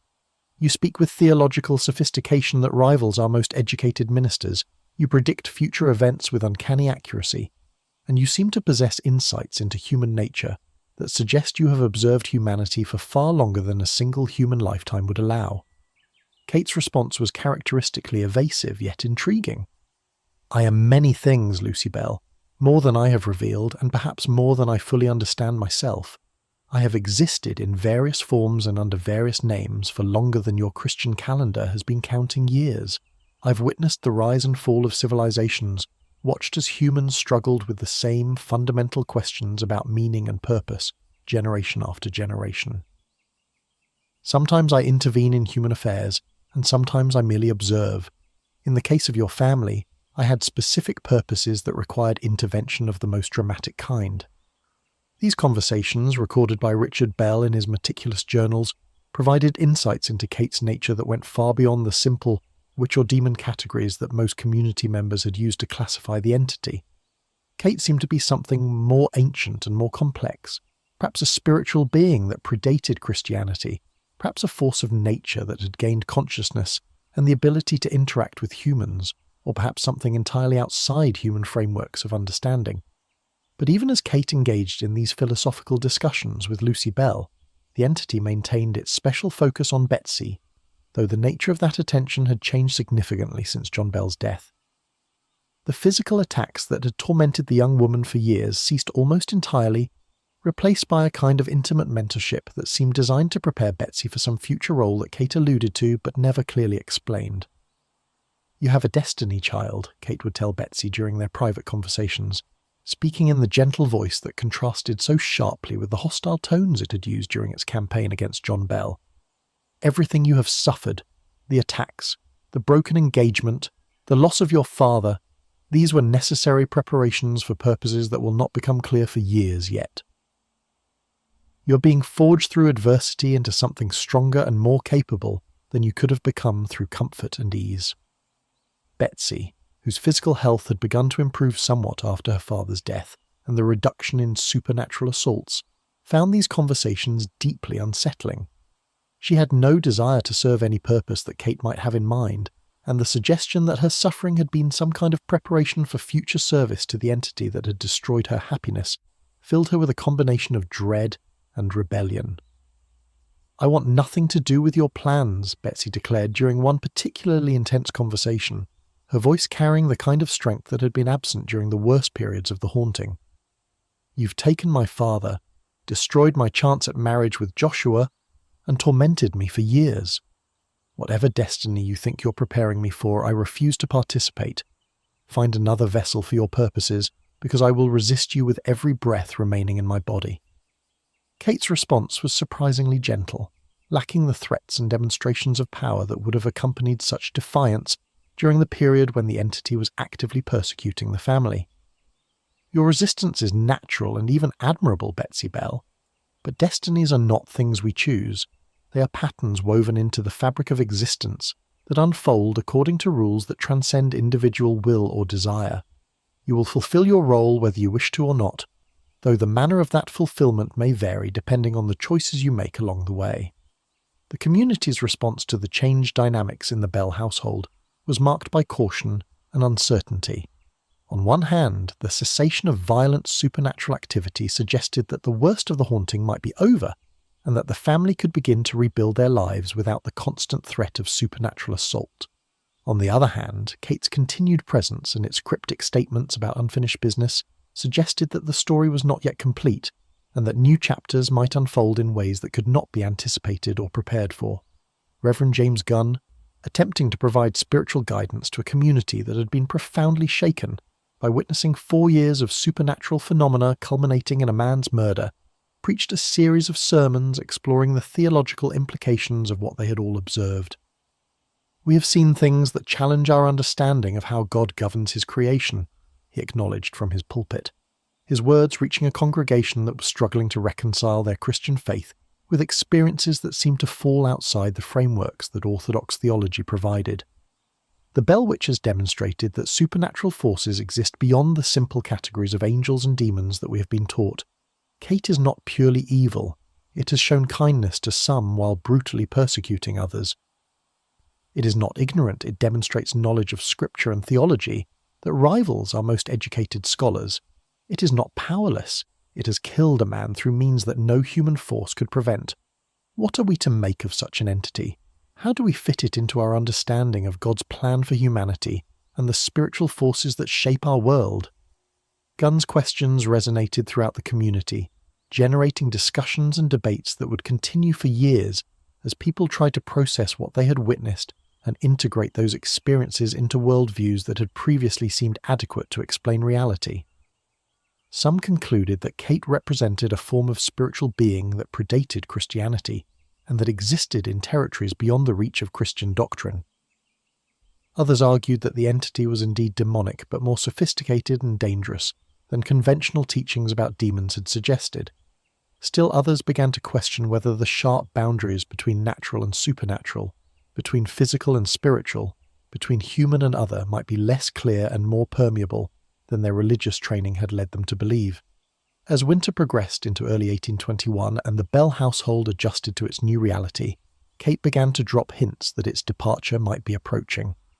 "My work here is nearly complete," the entity announced during one of its evening conversations with the family, though complete is perhaps the wrong word. Nothing is ever truly complete. Every ending is merely a transition to some new beginning. Every conclusion opens doors to fresh possibilities. I will leave soon, but I will return in exactly 7 years to visit Lucy Bell and her family, to check on Betsy's progress, and to provide guidance for the next phase of the work we have begun together. The promise of return was both reassuring and disturbing. Reassuring because it suggested that Kate would indeed depart and allow the family a period of relative peace. Disturbing because it meant that the entity's connection to the Bells was not truly ending, but merely entering a new phase that would extend across years and perhaps across generations. Lucy Bell, who had developed a complex relationship with Kate that combined residual anger over John's death with genuine appreciation for the entity's more recent kindness, and the intellectual stimulation of their philosophical conversations, asked the question that had been troubling her since the funeral. Why did you really kill my husband? The story about Kate Batts and the business dispute never quite made sense. John may not have been perfect, but he was no worse than many men and far better than some. What was the true reason for your persecution of him? Kate's response, when it finally came after a long pause that suggested genuine consideration rather than simple evasion, provided insights that reframed the entire 4-year haunting in ways that Lucy would spend the rest of her life trying to fully comprehend. John Bell was not targeted because of who he was, but because of what his family represented, a conjunction of bloodlines, a convergence of possibilities, a moment when the veil between worlds grew thin enough for intervention to be possible. Betsy is the true focus, the true purpose. Everything that happened to your family, the persecution, the suffering, even John's death, these were necessary steps in preparing her for what lies ahead. But why did John have to die? Lucy pressed, her voice breaking with the grief that was never far from the surface during these months following her husband's death. If Betsy is your focus, why take her father from her? Why inflict that additional trauma on a girl who had already suffered so much? Because some transformations require breaking before rebuilding can begin, Kate replied, with what might have been sadness in its voice. Because the old patterns had to be shattered to make room for new possibilities. Because destiny sometimes demands sacrifices that seem unjust from the limited perspective of those who must make them. John Bell's death was not punishment in any simple sense. It was necessity, a required element in a pattern that extends far beyond this one family or this one moment in time. The explanation, such as it was, provided little comfort to Lucy, but did suggest that the Bell Witch haunting was part of something larger and more complex than a simple revenge scenario or random supernatural assault. The entity's focus on Betsy, its cryptic references to destinies and patterns, and its promise to return in 7 years all pointed to an ongoing supernatural agenda that would continue to unfold long after Kate's initial departure from the Bell household. As winter gave way to early spring in 1821, the supernatural manifestations that had been a constant feature of Bell family life for nearly 4 years began to diminish in frequency and intensity. Kate still spoke regularly with Lucy and Betsy, still provided its commentary on community events, and offered advice on household matters, but the dramatic phenomena that had characterized the earlier period of the haunting, objects flying through the air, voices singing in harmony, physical assaults on family members, occurred rarely and with less force when they did occur. The entity seemed to be preparing for departure, wrapping up unfinished business, and making arrangements for the 7-year absence it had promised. It provided Lucy with advice about managing the farm and raising her remaining children, offered Betsy cryptic guidance about choices she would face in the coming years, and engaged in final conversations with Richard Bell about the importance of documenting everything that had occurred during the haunting period. "Write it all down," Kate commanded Richard, speaking with unusual urgency. "Record every detail you can remember, the dates, the phenomena, the conversations, the predictions that came true, and those that did not. This story must be preserved accurately because future generations will need to understand what happened here and why." The Bell Witch haunting is not just your family's private tragedy, but a landmark in the history of human supernatural interaction, and your testimony will be crucial for those who come after seeking to understand the nature of reality beyond the narrow confines of conventional materialism. Richard, who had been keeping careful journals throughout the haunting, promised to fulfill this responsibility, a promise that would eventually result in his 1894 publication, An Authenticated History of the Bell Witch, that would become the primary source document for later investigators and historians studying the case. The aftermath of John Bell's death had not brought the immediate peace and closure that the family had hoped for, but rather had revealed new dimensions to their relationship with Kate that suggested the haunting was part of some larger supernatural pattern that extended beyond simple persecution or revenge. The entity had murdered a man, yes, but it had also demonstrated capabilities and purposes that went far beyond mere malevolence, hinting at agendas that encompassed years and perhaps generations rather than the brief span of a single human life. The Bell family was learning that there were no simple endings when dealing with forces that operated outside conventional time and space, and that the death that had seemed like it should mark the conclusion of their ordeal was actually merely a transition to a new phase of involvement with an entity whose true nature and ultimate purposes remained as mysterious at the end of 4 years as they had been when the scratching in the walls first announced its arrival. Chapter 12. The Departure and the Promise. The spring of 1821 brought renewal to the Tennessee countryside with the kind of explosive vitality that made the previous year's traumas seem almost dreamlike in their remoteness. But in the Bell household, where supernatural presence had become as familiar as the furniture and the daily routines, the approach of Kate's promised departure created an atmosphere of anticipation mixed with a peculiar melancholy that surprised the family members who experienced it. After 4 years of persecution, terror, and ultimately the murder of their patriarch, the Bells should have been counting the days until Kate's departure with relief and celebration. Instead, they found themselves experiencing complex emotions that included, inexplicably, something resembling sadness at the prospect of the entity's absence. Lucy Bell, when she examined her own feelings honestly, recognized that she had developed a relationship with Kate that went beyond simple victim and tormentor.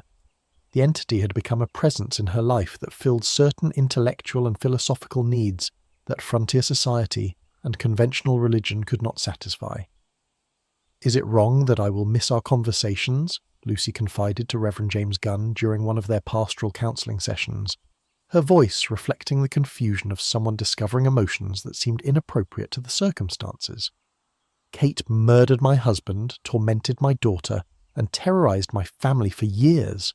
By all rights, I should hate it with every fibre of my being and count every moment until it departs as a blessing. Yet when I contemplate the silence that will follow its absence, I feel bereft. As if I'm losing something valuable despite knowing that its presence has cost me more than I can ever truly calculate." Gunn, who had spent 4 years wrestling with the theological implications of the Bell Witch and had developed his own complex views about the entity's nature, nodded with understanding. "Kate is unlike anything we have encountered or expected to encounter in our lives," he acknowledged. "It has challenged our assumptions, expanded our understanding of what is possible, and forced us to confront questions about existence that most people never have to face. In a strange way, the presence of genuine supernatural phenomena in our community, horrible as the manifestations have often been, has made the spiritual realm more real and immediate than any sermon or scripture reading could accomplish. It has proven that there is more to existence than what we can see and touch," Gunn continued, his words reflecting years of theological reconsideration prompted by his encounters with Kate. "It has demonstrated that consciousness can exist independent of physical bodies, that knowledge can transcend normal sensory limitations, and that forces exist that operate according to rules we do not understand. These revelations, as terrible as their context has been, represent a kind of gift, unwanted and painful, but nonetheless expanding our awareness of reality in ways that will continue to influence our faith and our understanding long after Kate has departed." Kate itself seemed aware of the complex emotions its impending departure was generating, commenting on them with the kind of psychological insight that had characterized many of its interactions with the family. "You will miss me," the entity observed during one of its final conversations with Lucy and Betsy, speaking with neither boasting nor regret but simple statement of fact. "Humans are remarkably adaptable creatures. You can become accustomed to almost anything, even the presence of forces that should terrify you. I have been part of your lives for so long that my absence will create a void that you will struggle to fill with normal human company and conventional activities." As April progressed toward the date that Kate had selected for its departure, The entity began to demonstrate phenomena that exceeded even the impressive displays that had characterized the earlier period of the haunting. These final manifestations seemed designed not to terrify, but rather to provide memorable evidence of Kate's power and reality that the family could carry forward as testimony to the genuine nature of what they had experienced. The sounds that had always accompanied Kate's presence intensified and multiplied, creating symphonies of supernatural activity that filled the house from cellar to roof. The familiar scratching, knocking, and rapping were joined by sounds that seemed to come from impossible sources, music that resembled orchestral instruments that existed nowhere in the rural Tennessee frontier, voices singing in languages that predated any known human civilization, and most impressively what sounded like cannon fire or thunder that shook the house's foundations despite originating from invisible sources within the structure itself. "These sounds are my signature," Kate explained as the supernatural cacophony reached levels that drew neighbors from their farms to witness what was occurring at the Bell household. "They are evidence that what you have experienced was real and not the product of mass delusion or clever trickery. When skeptics question your testimony in years to come, and they will question it, because humans prefer comfortable lies to uncomfortable truths, you will have the memories of these final demonstrations to sustain your certainty about what transpired here. The visual manifestations were equally impressive. Objects moved through the air with grace and precision that suggested choreography rather than random poltergeist activity, arranging themselves in geometric patterns that seemed to hold symbolic meaning that the observers could sense but not quite articulate. Lights appeared without any physical source, balls of luminescence that floated through rooms, changing colours and intensity while maintaining perfect spherical shapes that defied every natural explanation. Most remarkably, on several occasions during Kate's final week of residence in the Bell household, witnesses reported seeing what appeared to be actual visual forms, not fully materialized bodies, but shadowy figures that possessed enough solidity to cast shadows of their own and to be perceived simultaneously by multiple observers. These forms moved through the house, conducting activities that seemed purposeful, sometimes appearing to examine objects or study the human occupants with attention that suggested intelligence and curiosity.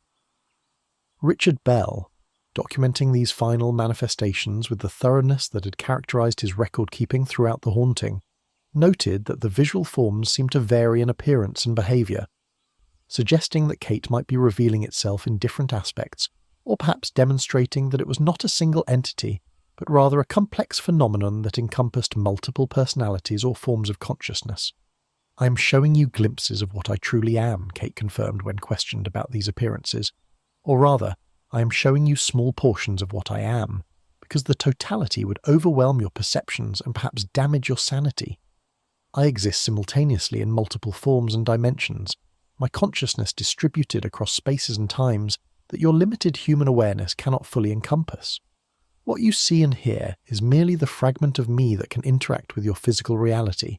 The rest exists elsewhere, engaged in activities and purposes that have nothing to do with your family or your little community." This revelation suggested that the Bell Witch haunting had never commanded Kate's full attention or represented its primary focus, but rather had been something like a side project or secondary interest for an entity whose true activities occurred on scales and in dimensions that humans could not perceive or comprehend. The thought was simultaneously humbling and terrifying. If Kate's persecution of the Bell family had been carried out with only partial attention, what could the entity accomplish if it chose to focus its full capabilities on some purpose or target? As the final day of Kate's promised residence in the Bell household arrived, the entity engaged in a series of farewell conversations that provided insights into its nature and purposes that it had withheld during the active period of the haunting. These conversations, recorded by Richard Bell and later verified by other family members, would become some of the most analysed and debated elements of the Bell Witch documentation. "I am not what you have assumed me to be," Kate told Lucy Bell during one of these final exchanges. "I am not the spirit of Kate Batts, though I use that identity as convenient cover for purposes you could understand. I am not a demon, though I possess powers that your theology has traditionally attributed to demonic forces. I am not the ghost of any individual human, though I have existed long enough and interacted with enough humans to understand your species far better than most of you understand yourselves." "What are you then?" Lucy asked. posing the question that had haunted her and the rest of her family for 4 years. If you're not a human ghost or a demon or a witch's familiar, then what category of being do you represent? Kate's answer was characteristically enigmatic, yet suggestive of truths that lay beyond conventional theological or philosophical frameworks. I am a consciousness that exists in the spaces between what you call life and death, between the physical and the spiritual, between the known and the unknown. I am a force of nature that has gained awareness and purpose through mechanisms that your science will not understand for centuries yet. I am an observer and occasionally an actor in the great drama of conscious existence, sometimes intervening when patterns need adjustment, and sometimes merely watching as events unfold according to rules that transcend individual will. The entity went on to make predictions about future events that would unfold long after its departure, predictions that dealt not just with the Bell family, but with broader historical developments that would shape Tennessee, America, and the world. Some of these prophecies were recorded by Richard Bell, but withheld from public disclosure for decades, either because they seemed too improbable to be taken seriously, or because their content was considered too sensitive for general circulation. "A great war will come to your nation," Kate prophesied, speaking with the certainty of someone who could perceive future events with the same clarity that ordinary humans perceived the present. Brother will fight against brother over questions of human bondage and federal authority, and the blood spilled will be sufficient to wash away sins that your generation lacks the courage to address through peaceful means. Tennessee will be a battleground, and many of your neighbors' children will die in causes they only partially understand. This prediction of the Civil War, made 40 years before the conflict actually occurred, would later be recognized as one of Kate's most impressive demonstrations of prophetic capability. But the entity made many other predictions during these final conversations, some that came true within recognizable timeframes, others that seemed to reference events so far in the future that their fulfillment could not be verified by anyone alive during the haunting period. On the morning of April 20th, 1821, Kate announced that the time had come for its departure. The family gathered in the main room, joined by James Johnston and several other close neighbours who had been granted permission to witness the entity's final moments of presence in the Bell household. The atmosphere was solemn, almost ceremonial, as everyone present recognised they were participating in an event that marked the end of one of the most extraordinary supernatural phenomena in recorded history. "I leave you now," Kate declared, its voice carrying through the house with the clarity and power that had characterised its vocal manifestations for years. "But I do not depart forever. 7 years from this day, I will return to visit Lucy Bell and to check on Betsy's progress toward the destiny that awaits her. When I return, I will not come as persecutor, but as advisor and guide, offering knowledge and assistance rather than torment and suffering. Remember what you have witnessed here. Remember the lessons you have learned about the nature of reality and the limitations of human power, and remember that there are forces in this universe that transcend your understanding, but which nonetheless shape your lives in ways you rarely recognize." As Kate spoke these final words, the house began to fill with the sound that would become the signature of its departure, a rolling, thunderous noise that resembled dozens of cannonballs being dragged across wooden floors throughout every level of the structure simultaneously. The sound was so loud that neighbours more than a mile away reported hearing it, and so distinctive that everyone who experienced it would remember it with perfect clarity for the rest of their lives. Accompanying the rolling sounds was smoke, thick, white smoke that poured from the chimney in quantities far exceeding what any normal fire could produce. The smoke billowed into the sky, forming clouds that witnesses described as shaped almost like figures or faces, though whether these shapes were genuine supernatural manifestations or simply products of overactive imaginations responding to extraordinary circumstances remained subject to debate. The phenomena lasted perhaps 10 minutes, during which the house shook with vibrations that caused dishes to rattle and pictures to fall from walls, but which caused no structural damage to the building itself. And then, as suddenly as it had begun, the manifestation ceased. The rolling sound stopped, the smoke dissipated, and a profound silence descended upon the Bell household, a silence that felt different from any quiet they had experienced during the 4 years of Kate's residence. The entity was gone. The presence that had filled every corner of the house, every moment of their days and nights, had departed as dramatically as it had arrived, leaving behind only memories, documentation, and a family forever changed by their encounter with forces that existed beyond the boundaries of normal human experience. Lucy Bell spoke into the silence, her voice carrying the mixture of relief and melancholy that characterized her complex response to Kate's departure. "It's over," she said quietly. "Whatever that was, whatever purposes it served, it's finished for now. We have 7 years to rebuild our lives, to heal as best we can, and to prepare for whatever Kate's promised return might bring." But even as she spoke these words of closure, Lucy knew that the Bell Witch haunting would never truly be over for her family. They had been marked by their encounter with Kate, transformed by experiences that had expanded their understanding of reality, while simultaneously destroying their sense of security and certainty. The departure of the entity that had dominated their lives for 4 years marked not an ending, but rather a transition to a new phase of existence, where they would have to integrate the extraordinary with the ordinary, reconcile the supernatural with the mundane, and somehow build normal lives on the foundation of experiences that were anything but normal. The Bell Witch had departed with a promise to return, leaving behind a family that would spend the next 7 years wondering whether Kate's reappearance would bring the kind of benevolent guidance it had promised, or whether the entity's essential nature would reassert itself in ways that would resurrect the terrors they had finally escaped. The only certainty was that their lives would never be the same, and that the memory of what they had endured would continue to shape their choices and influence their understanding long after the supernatural phenomena had ceased, and the house had returned to the kind of quiet that people in less extraordinary circumstances took for granted. The promise of return hung over them like both blessing and curse, a guarantee that their story was not finished, that Kate had purposes for them that extended beyond the persecution of John Bell, and that the supernatural forces that had invaded their lives would continue to shape their destinies according to rules and patterns that human understanding could barely begin to comprehend. Chapter 13.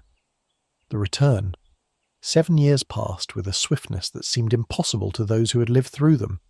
The Bell family, or what remained of it, had worked diligently to rebuild their lives from the ruins that Kate's persecution had left behind. Lucy Bell, now in her mid-50s, had proven herself a capable manager of the farm and household, maintaining the property's productivity despite the challenges that a woman operating independently faced in frontier Tennessee society. Her children had grown and begun establishing their own households, scattering across Robertson County and beyond as they sought to build futures untainted by the supernatural legacy that had defined their adolescence.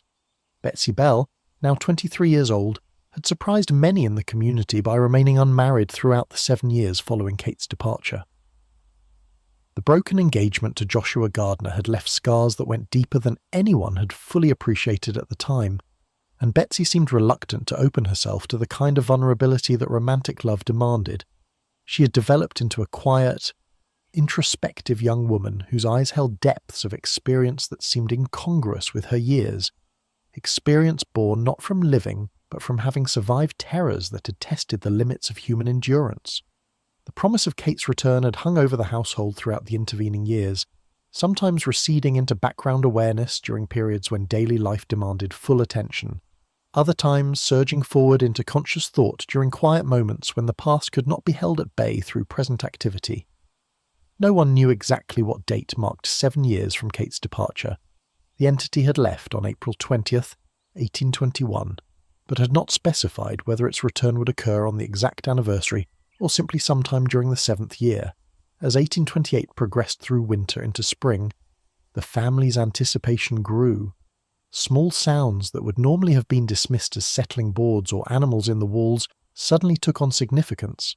Unexplained occurrences, a door left open that everyone thought had been closed, an object found in a location where no one remembered placing it, became potential signs that Kate might already have returned, but was announcing its presence gradually rather than dramatically. The actual return, when it finally came in early spring of 1828, was far more subtle than the entity's original arrival had been. There were no scratching sounds in the walls, no violent physical manifestations, no voices emerging from darkness to announce supernatural presence. Instead, Lucy Bell simply woke one morning with the absolute certainty that Kate had returned, a knowledge that came not from any external evidence but from an inner awareness that defied rational explanation, but which she knew with complete conviction to be accurate. "You're back," she said aloud to the empty room, speaking into silence that nonetheless felt occupied in ways that empty rooms should not feel. "I know you're here, Kate. Welcome back to our home, though I confess I'm uncertain whether I should be greeting you as friend or foe after all that has passed between us." The response came immediately, Kate's familiar voice emerging as if it had never been absent, speaking with tones that carried genuine warmth rather than the hostility that had characterized much of its previous residents. "I am back, Lucy Bell, and you need not fear my presence this time. I come as I promised, not as persecutor, but as advisor. Not to destroy, but to guide. Much has changed in 7 years, and much remains to be accomplished. We have work to do together, you and I and your remarkable daughter." Over the following weeks, Kate's presence in the Bell household manifested in ways that were dramatically different from its previous residents.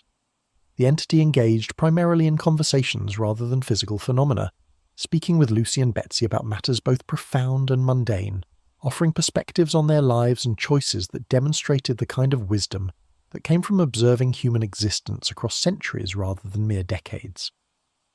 The entity's discussions with Lucy focused largely on philosophical and theological matters, continuing the conversations they had begun during the final months before Kate's departure. They explored questions about the nature of consciousness, the relationship between physical and spiritual existence, the patterns that seem to govern human development across generations, and the purposes that suffering might serve in the broader context of souls evolving through experiences that transcended any single lifetime. "You have grown in wisdom during my absence," Kate observed during one of these conversations, its voice carrying tones of approval that Lucy found both gratifying and troubling. Gratifying because recognition from such an extraordinary entity suggested genuine spiritual and intellectual development, troubling because she remained aware that Kate had murdered her husband, and that accepting praise from such a source felt like betrayal of John's memory. "I have had 7 years to reflect on everything that occurred," Lucy replied, her voice steady despite the complex emotions that Kate's return had generated. 7 years to try to make sense of experiences that defy every framework of understanding I was raised with. I cannot say I have achieved true comprehension of what happened or why, but I have at least moved beyond simple categories of good and evil, beyond the naive assumption that supernatural forces fit neatly into the theological boxes that Christianity provides. Kate seemed pleased by this response, engaging Lucy in discussions that ranged across multiple religious and philosophical traditions, demonstrating knowledge that extended far beyond the Christian framework that dominated frontier Tennessee culture.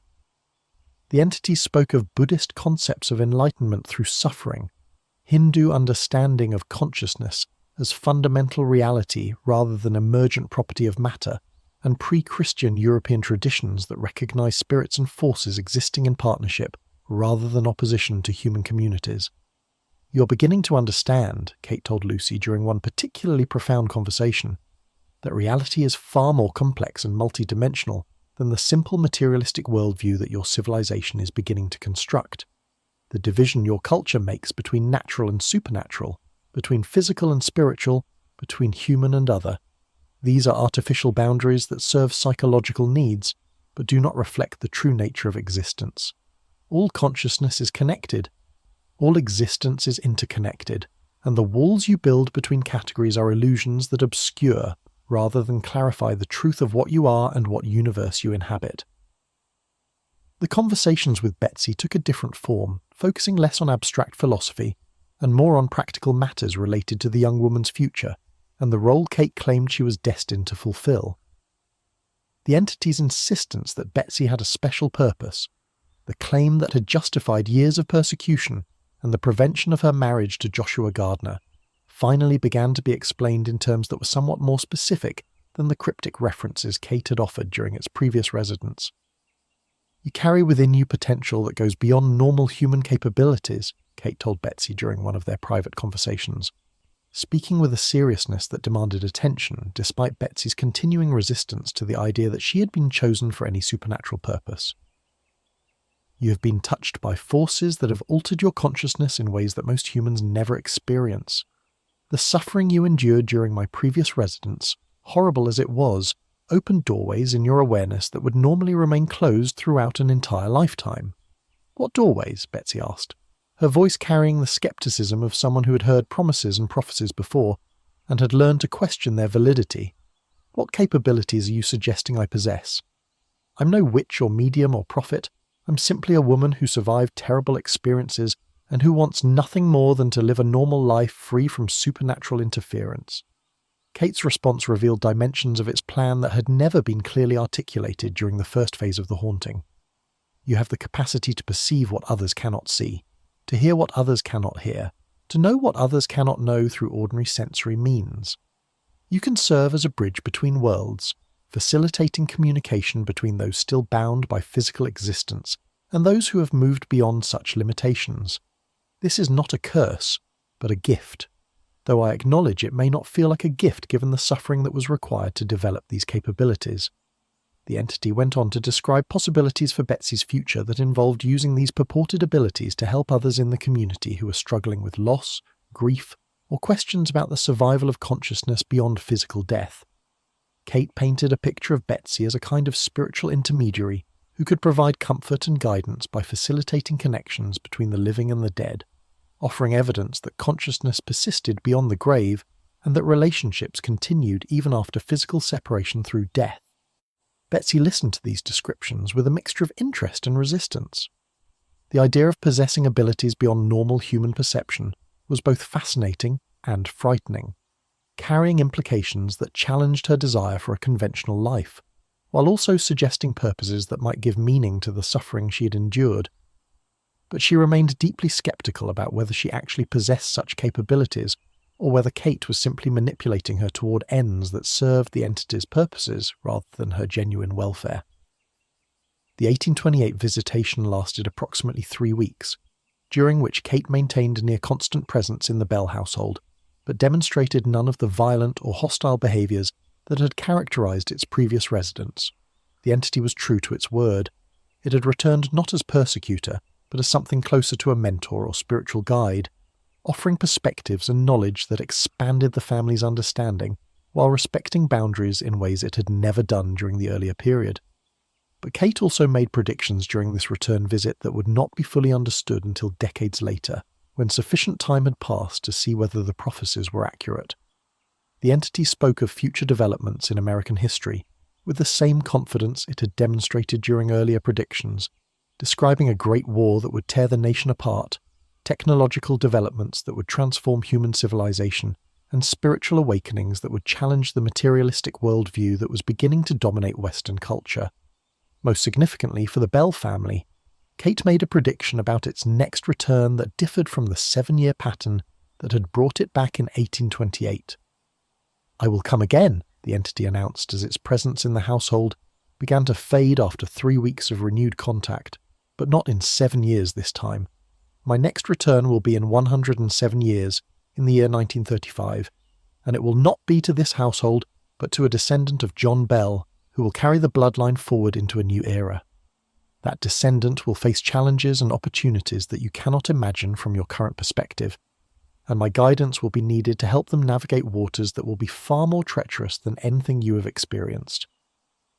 This prediction of a return in 1935 to some future Bell descendant added another layer of mystery to an already complex supernatural legacy. It suggested that Kate's interest in the Bell family extended across generations, and that the entity's purposes encompassed timescales that went far beyond the span of any individual human life. As Kate's presence faded from the Bell household in late spring of 1828, leaving behind the same kind of profound silence that had marked its departure 7 years earlier, Lucy and Betsy were left to process experiences that had been far less traumatic than the first haunting, but which raised questions that were perhaps even more challenging than those generated by the initial persecution. If Kate could return as a benevolent advisor rather than a malevolent persecutor, what did that suggest about the entity's true nature? If Betsy truly possessed the enhanced perceptual capabilities that Kate claimed, how should she develop and use those abilities? And what did Kate's promise to return in 1935 mean for future generations of the Bell family, descendants who would be born into a world transformed by technological and social changes that the current generation could barely imagine? The return had provided some answers while generating new questions, had offered closure on certain aspects of the haunting while opening new chapters that would extend across more than a century of Bell family history.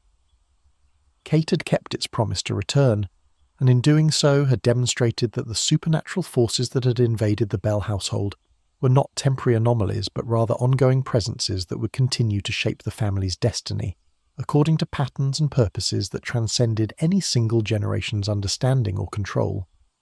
The Bell Witch had returned, and whether its 1935 prediction would prove accurate remained to be seen by descendants who had not yet been born into a world that had not yet taken shape.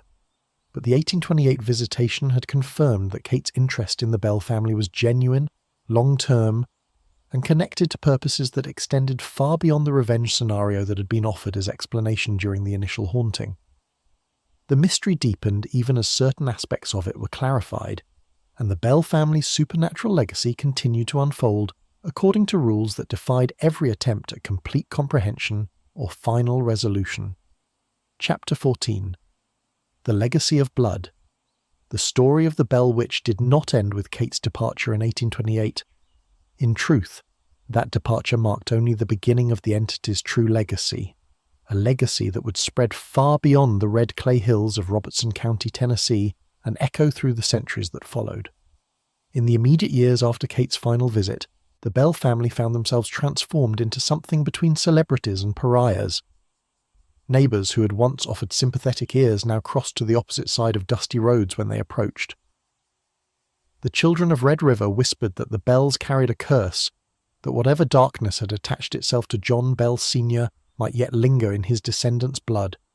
Young mothers clutched their babies closer when Lucy Bell passed, as if proximity to the widow might invite supernatural attention into their own homes. Yet paradoxically, the Bell home became a pilgrimage site for the curious and the skeptical alike. Throughout the 1830s and 1840s, visitors arrived from Nashville, from Memphis, from as far away as Charleston and Boston. They came with notebooks and measuring instruments, with Bibles and holy water, with theories ranging from the scientific to the absurd. The family granted interviews reluctantly, finding that each retelling seemed to diminish the horror of what they had experienced, reducing years of torment to mere parlour entertainment. Richard Bell, now a man in his 30s, took it upon himself to become the family's official chronicler. He filled ledger after ledger with meticulous accounts, not just of the haunting itself, but of its aftermath. He documented every visitor, every theory, every investigation.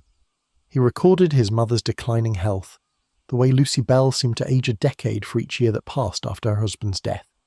He noted how Betsy, now married and living in Mississippi, rarely returned to Tennessee, and when she did, she refused to sleep under the roof of her childhood home. The thing people fail to understand, Richard wrote in his private journal in 1842, is that Kate did not merely haunt a house. She haunted a family, a community, a way of understanding the world. Before her voice first echoed through our walls, we thought we knew the boundaries between the living and the dead, between the natural and the supernatural. She shattered those boundaries and left us to navigate a reality far more uncertain and terrifying than we had imagined possible. The Bell Witch haunting sent ripples through American religious thought that would take decades to fully manifest. Preachers throughout the South found themselves confronted with questions their seminary training had not prepared them to answer. If Kate was a demon, why had holy water and scripture proven ineffective against her? If she was a ghost, how could she demonstrate knowledge of future events? If she was something else entirely, some category of being for which Christian theology had no name, what did that mean for the completeness of biblical revelation? Some ministers denounced the entire affair as elaborate fraud, though they could never quite explain how such fraud might have been perpetrated under the observation of hundreds of witnesses over 4 years. Others embraced the Bell Witch as proof of the supernatural realm, incorporating her into sermons as evidence that the age of miracles and demons had not ended with the biblical era. Still others found themselves paralyzed by theological uncertainty, unable to reconcile what had happened in Robertson County with their understanding of how God's universe operated. The Reverend Thomas Gunn, who had witnessed Kate's manifestations firsthand and had attempted multiple exorcisms, suffered something approaching a crisis of faith. In a letter to a colleague in 1835, he wrote, "I have devoted 30 years to the study of Scripture and the combat against evil in its various forms. Yet nothing in my training, nothing in Holy Writ, prepared me for an entity that could quote scripture more accurately than I, that could discuss theology with the sophistication of a seminary professor, and that could commit acts of cruelty while laughing at our attempts to bind her with prayer. What are we to make of a demon that seems more knowledgeable about God's word than God's own servants? The haunting also marked a turning point in how Americans approached and investigated supernatural phenomena. Prior to the Bell Witch, most ghost stories and supernatural accounts were transmitted orally, accepted or dismissed based largely on the reputation of the teller. But the Bell haunting occurred in an era of increasing literacy and scientific curiosity. Visitors didn't just listen to the family's accounts. They conducted what we might now recognize as primitive paranormal investigations. They measured the temperature drops that accompanied Kate's appearances. They attempted to record her voice using the crude sound recording technology available in the 1820s. They brought hunting dogs to detect scents humans might miss, brought physicians to examine Betsy for signs of ventriloquism or fraud, brought geologists to search for underground caverns that might produce strange acoustic effects. Every investigation came up empty.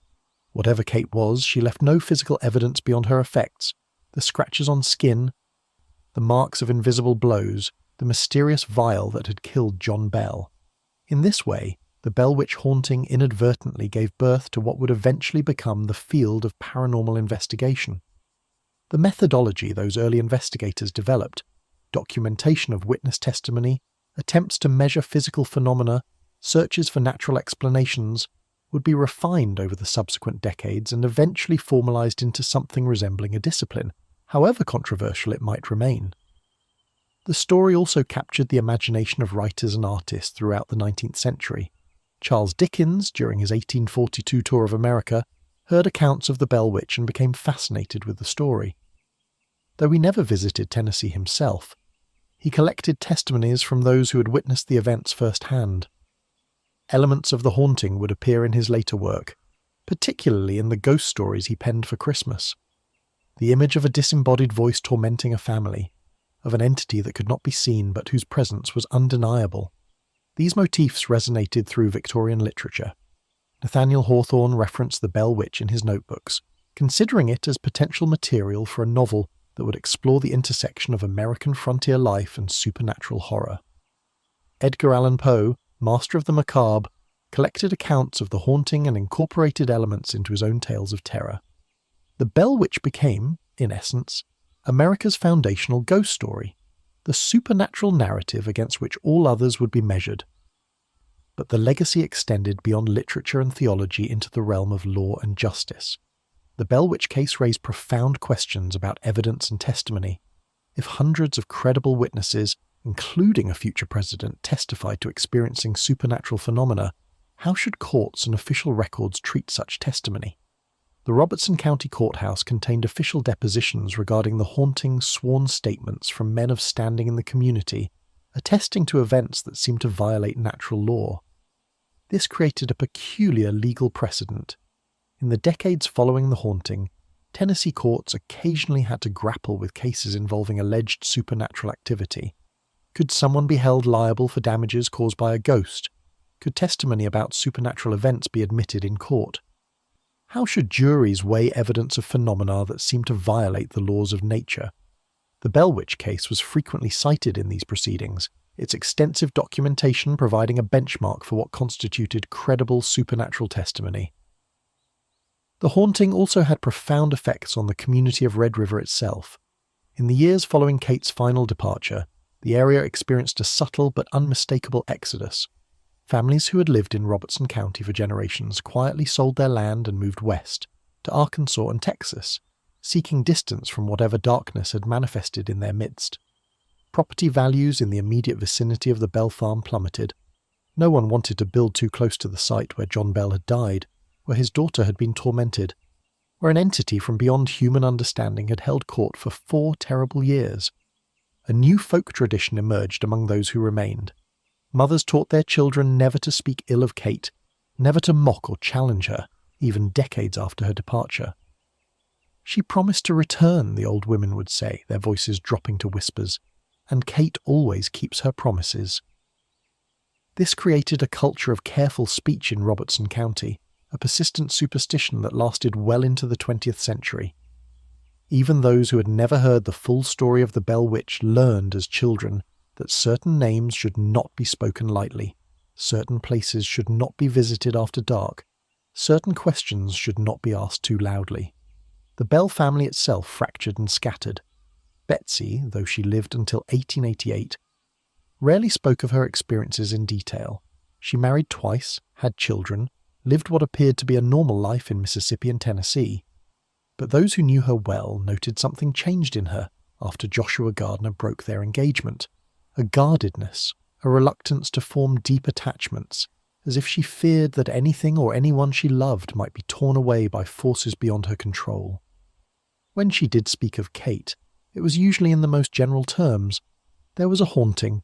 It was real. I survived it. The details, the true horror of those years, she kept locked away, perhaps understanding that no words could adequately convey what she had endured. Richard Bell's children and grandchildren inherited his compulsion to document. Throughout the late 19th century, descendants of the Bell family compiled accounts, preserved letters, and interviewed aging witnesses before they passed away. This created an unusually complete historical record of the haunting, far more detailed than existed for most supernatural events of the era. Modern historians, whatever their beliefs about the supernatural, acknowledge that the Bell Witch case is one of the best documented paranormal events in American history. The property where the Bell family lived changed hands multiple times over the decades, and each owner reported experiences that echoed the original haunting: unexplained voices, objects moving on their own, a sense of malevolent presence. Some owners lasted only weeks before abandoning the property. Others stayed for years but refused to use certain rooms, particularly the bedroom where John Bell had died. By the early 20th century, the Bell farm had gained a reputation as one of the most haunted sites in America, attracting spiritualists, ghost hunters, and the morbidly curious. In 1894, Richard Bell's son published an authenticated history of the Bell Witch, compiling his father's notes and testimonies from surviving witnesses. The book became a regional bestseller and brought renewed attention to the case. Scholars began to study it not just as a ghost story, but as a cultural phenomenon, a window into how frontier Americans understood and reacted to the unexplainable. The book also sparked renewed debate about the nature of the haunting. Was Kate a spirit of the dead? A demon? Some form of psychic manifestation from Betsy herself? An entity from another dimension or plane of existence? Each theory had its adherents, but none could fully account for all aspects of the haunting. The spirit hypothesis couldn't explain Kate's knowledge of future events or her apparent omniscience about occurrences miles away. The demon theory struggled with Kate's occasional benevolence and her sophisticated theological discussions. The psychic manifestation theory, the idea that Betsy's own unconscious mind had created Kate, couldn't explain how the entity persisted and operated when Betsy was provably elsewhere, or how it returned years after she had left home and married. The true legacy of the Bell Witch perhaps was this fundamental uncertainty. Kate had demonstrated that reality contained possibilities beyond human understanding, but she had offered no clear explanations. She had proven that something existed beyond the veil of ordinary experience, but she had not revealed what category of existence she belonged to. This left subsequent generations suspended in a state of uncomfortable mystery, unable to dismiss the haunting as fraud or delusion, yet equally unable to integrate it into a coherent understanding of how the universe operates. Religious leaders continued to grapple with the Bell Witch's implications well into the 20th century. Did her existence prove that Satan and his demons walked the earth? Or did she represent something the Bible had never addressed, suggesting that human religious understanding was incomplete? Some churches in Tennessee developed elaborate doctrines to account for entities like Kate, fallen angels who had escaped hell, or spirits from a pre-Adamite world, or manifestations of collective human sin. Others simply avoided the topic entirely, uncomfortable with questions that seemed to have no satisfying answers. The scientific community too found itself challenged by the Bell Witch case. As psychology and psychiatry developed in the late 19th and early 20th centuries, researchers attempted to explain the haunting through emerging theories about hysteria, mass hallucination, and suggestion. Perhaps, they argued, one family member's delusions had spread to others, creating a shared psychosis that seemed to manifest as external phenomena. But this theory collapsed when confronted with physical evidence. The scratches that appeared on Betsy's skin, the mysterious vial found after John Bell's death, the testimony of hundreds of separate witnesses who could not all have been deluded simultaneously. By the early 20th century, the Bell Witch had become embedded in American folklore, passing from historical event into legend. Children throughout the South grew up hearing the story, often embellished with details not present in the original accounts. Kate became a boogeyman figure, invoked to frighten misbehaving children. Be good, or the Bell Witch will come for you. This transition from history to folklore both preserved the story and distorted it, as each retelling added new elements while losing others. Yet despite this folkloric evolution, something about the original case retained its power to disturb and fascinate. Unlike most ghost stories, which could be dismissed as products of primitive superstition, the Bell Witch haunting had occurred in a relatively modern era, documented by literate witnesses using methods that approach scientific investigation. It could not be easily waved away as medieval ignorance or frontier hysteria. Something had happened in Robertson County, Tennessee, between 1817 and 1821. Hundreds of credible witnesses had experienced phenomena that seemed to violate natural law, and no explanation, natural or supernatural, fully accounted for all the evidence. The legacy of blood that Kate left behind was not merely the death of John Bell, though that remained the haunting's most dramatic and terrible conclusion. The true legacy was epistemological, a fundamental challenge to how humans understood reality.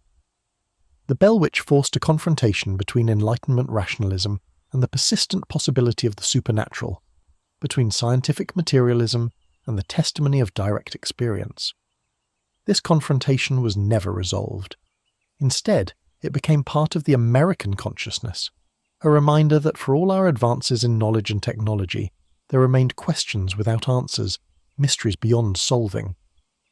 As the 19th century gave way to the 20th, as gas lights were replaced by electricity and horses by automobiles, the Bell Witch story might have faded into complete obscurity, remembered only by local historians and folklore enthusiasts.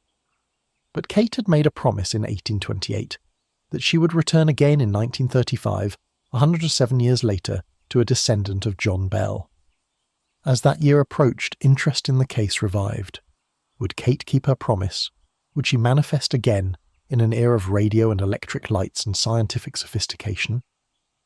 The world watched and waited, and in Robertson County, Tennessee, in the houses and farms scattered across the red clay hills, the descendants of those who had witnessed Kate's terror told their children and grandchildren to be watchful, to be careful, to remember that some promises are kept across centuries and that some entities do not forget. Chapter 15. The Eternal Mystery. On a grey morning in March 1935, exactly 107 years after Kate's last recorded departure, Dr. Charles Bailey Bell stood in the parlour of his Nashville home and waited. He was a physician, a man of science, a product of the 20th century with its electric lights and automobiles and radio broadcasts. He was also the great-great-grandson of John Bell Sr., and he knew the family history with an intimacy that bordered on obsession. For weeks, he had been receiving letters from across the country, from spiritualists and skeptics, from newspaper reporters and curiosity seekers, all asking the same question. Would the Bell Witch return as she had promised? Dr. Bell had responded to none of them. How could he explain that he both dreaded and anticipated this day? How could he convey to strangers that he had spent his entire life under the shadow of something that had tormented his ancestors a century before he was born?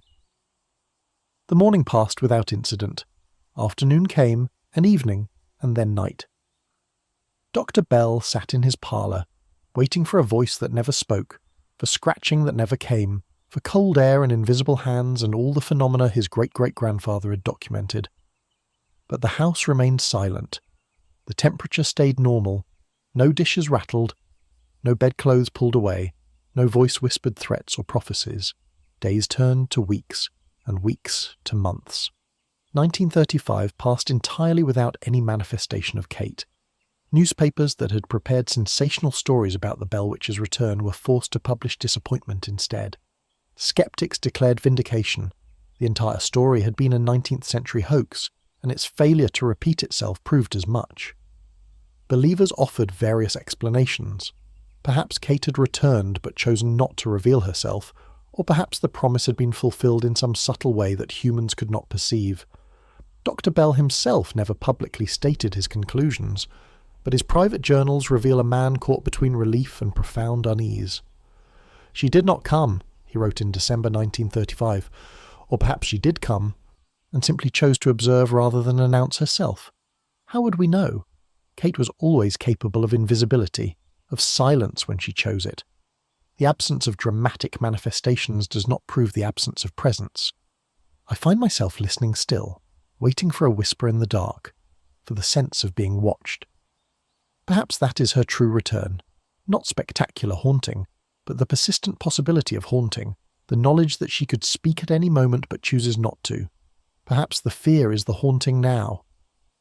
The question of Kate's 1935 return, or non-return, became another layer in the mystery, another unanswered question to add to the pile that had accumulated over more than a century. But by the mid-20th century, the Bell Witch case had attracted a new kind of attention. Paranormal investigators armed with tape recorders and cameras and electromagnetic field detectors descended on the Bell property, now owned by others and open to tourists for a fee. They conducted overnight vigils searching for evidence of supernatural activity, using methods that would have seemed like sorcery to John Bell Sr. Some investigators reported experiences that echoed the original haunting: disembodied voices, inexplicable cold spots, photographic anomalies. Others found nothing beyond what might be expected in any old farmhouse.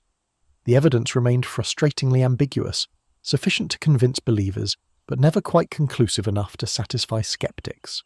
The Bell property became a destination for ghost hunters and tourists, its fame spreading through magazine articles and television programs, and eventually, the internet. In 1977, a researcher named Dr. Nandor Fodor published a psychological analysis of the Bell Witch case, arguing that Betsy Bell herself had unconsciously created the entity through repressed sexual anxieties and family tensions. The theory gained some traction in academic circles, offering a seemingly rational explanation for the haunting. But it struggled to account for phenomena that occurred away from Betsy, or that continued during her documented absences, or that were witnessed by people with no emotional connection to the family. The psychological explanation, like all previous explanations, could account for some aspects of the case, but not all. The late 20th century brought renewed scholarly interest in the Bell Witch from historians, folklorists, and religious studies experts.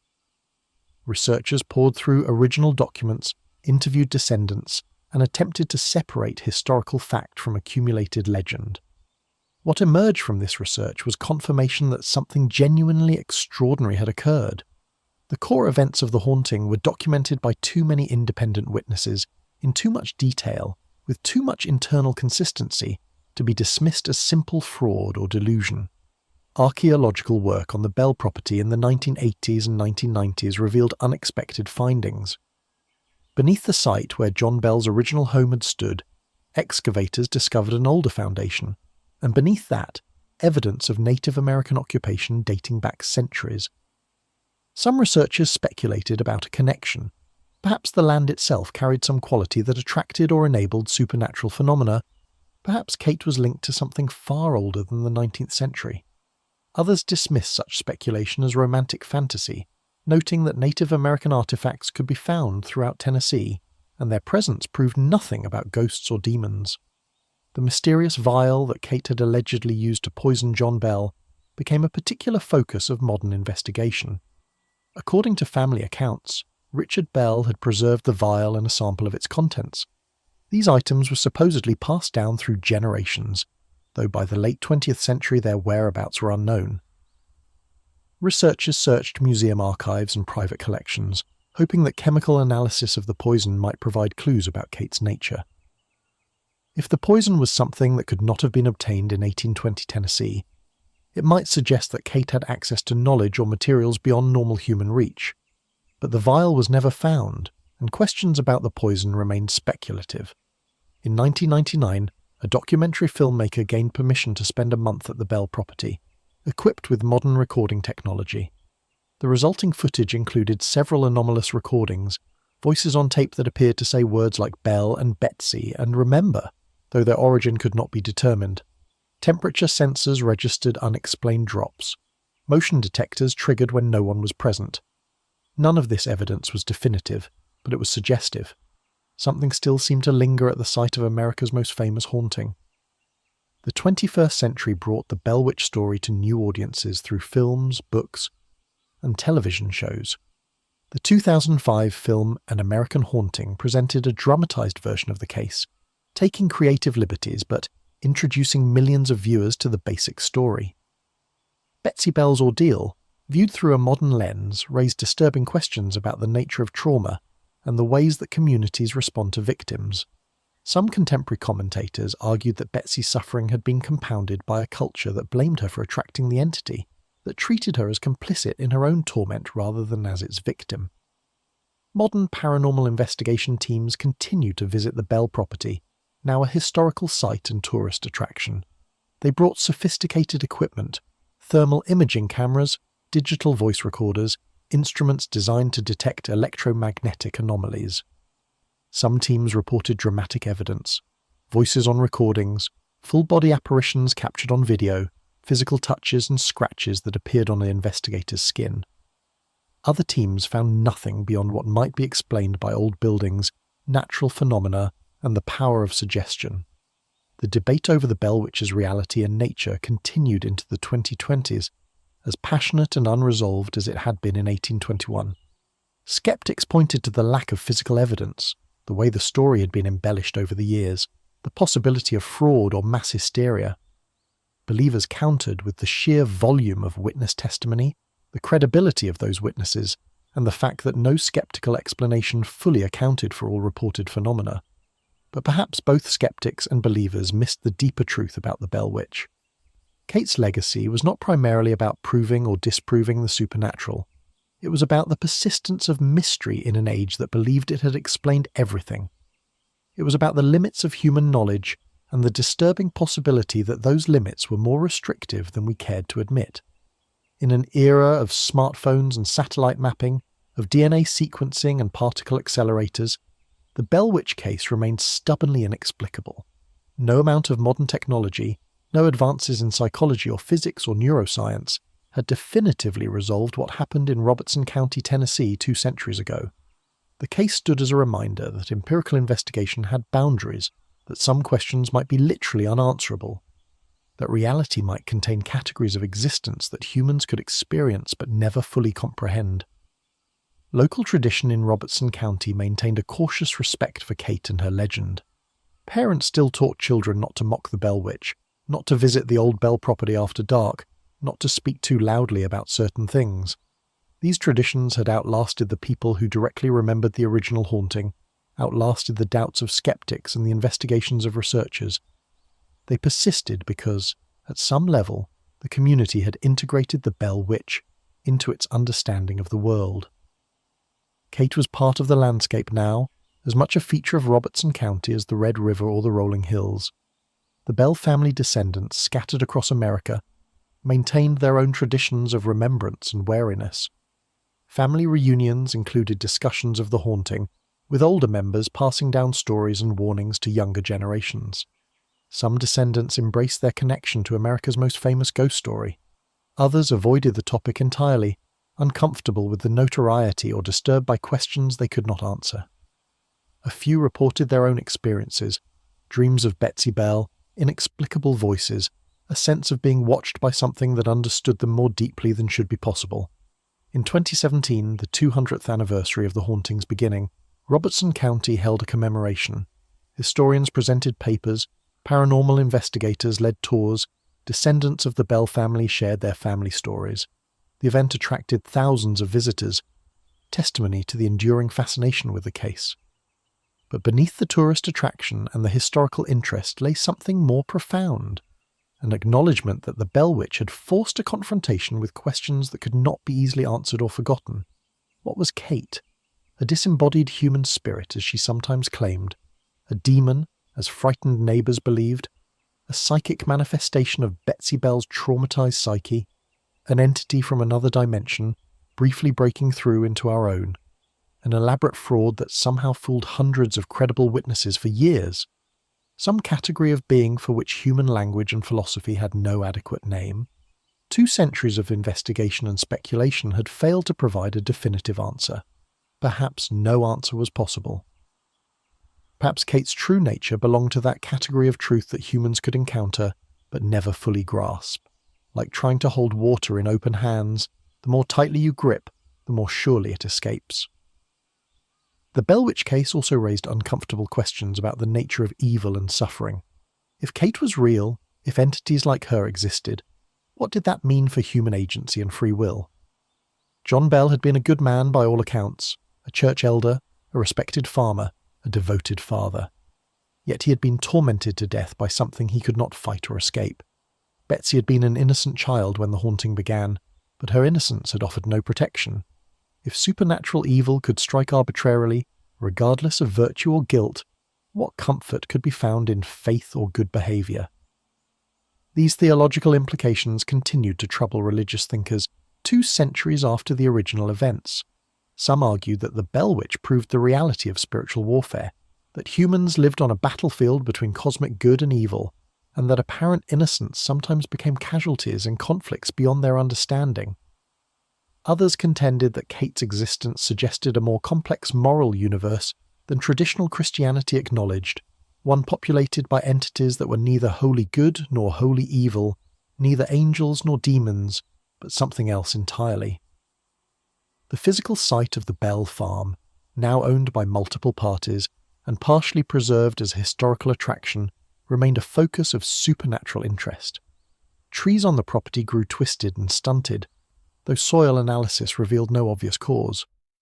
Animals reportedly avoided certain areas, particularly near the spot where John Bell's home had stood. Visitors described overwhelming feelings of dread or sorrow in specific locations. Photographs taken on the property frequently showed strange light anomalies, dark shadows that seemed to have no source, or misty forms that appeared nowhere else in photographers' portfolios. Scientific investigations of these phenomena proved inconclusive. Some researchers detected genuine anomalies, electromagnetic fluctuations that correlated with reports of paranormal experiences, temperature variations that could not be explained by normal environmental factors, audio recordings that seemed to capture words and phrases in no known human voice. Other researchers found nothing unusual beyond what might be expected at any rural historical site. The data remained frustratingly ambiguous, open to multiple interpretations, proof of nothing beyond the fact that investigating the supernatural with scientific instruments was extraordinarily difficult. As the decades passed and the 21st century advanced, the Bell Witch story evolved with each retelling. Podcasters discussed the case with millions of listeners. YouTubers created documentary-style videos exploring every aspect of the haunting. Social media groups dedicated to paranormal investigation debated the evidence and shared new theories. The story that had begun in a remote Tennessee farmhouse in 1817 had become part of global digital culture, accessible to anyone with an internet connection. Yet something essential remained unchanged across all these retellings and reinterpretations. At its core, the Bell Witch story was about a family that encountered something beyond their comprehension, something that tormented them physically and psychologically, something that killed a beloved father and husband, something that could not be fought or reasoned with or escaped. It was about the fundamental vulnerability of human beings in a universe that might contain forces completely indifferent to human suffering or human understanding. The enduring power of the Bell Witch case lay not in what it proved, but in what it suggested. That reality might be stranger and more terrible than our philosophies acknowledged, that death might not be the end of consciousness or identity, that the universe might operate according to laws and principles unknown to science, that human beings might share the world with entities whose nature and purposes remained utterly alien to us.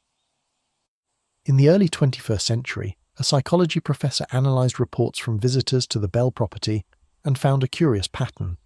People who arrived as skeptics frequently reported experiences that shook their certainty: unexplained sounds, overwhelming emotions, a sense of malevolent presence. People who arrived as believers often left disappointed, having experienced nothing beyond what might be found at any old farm.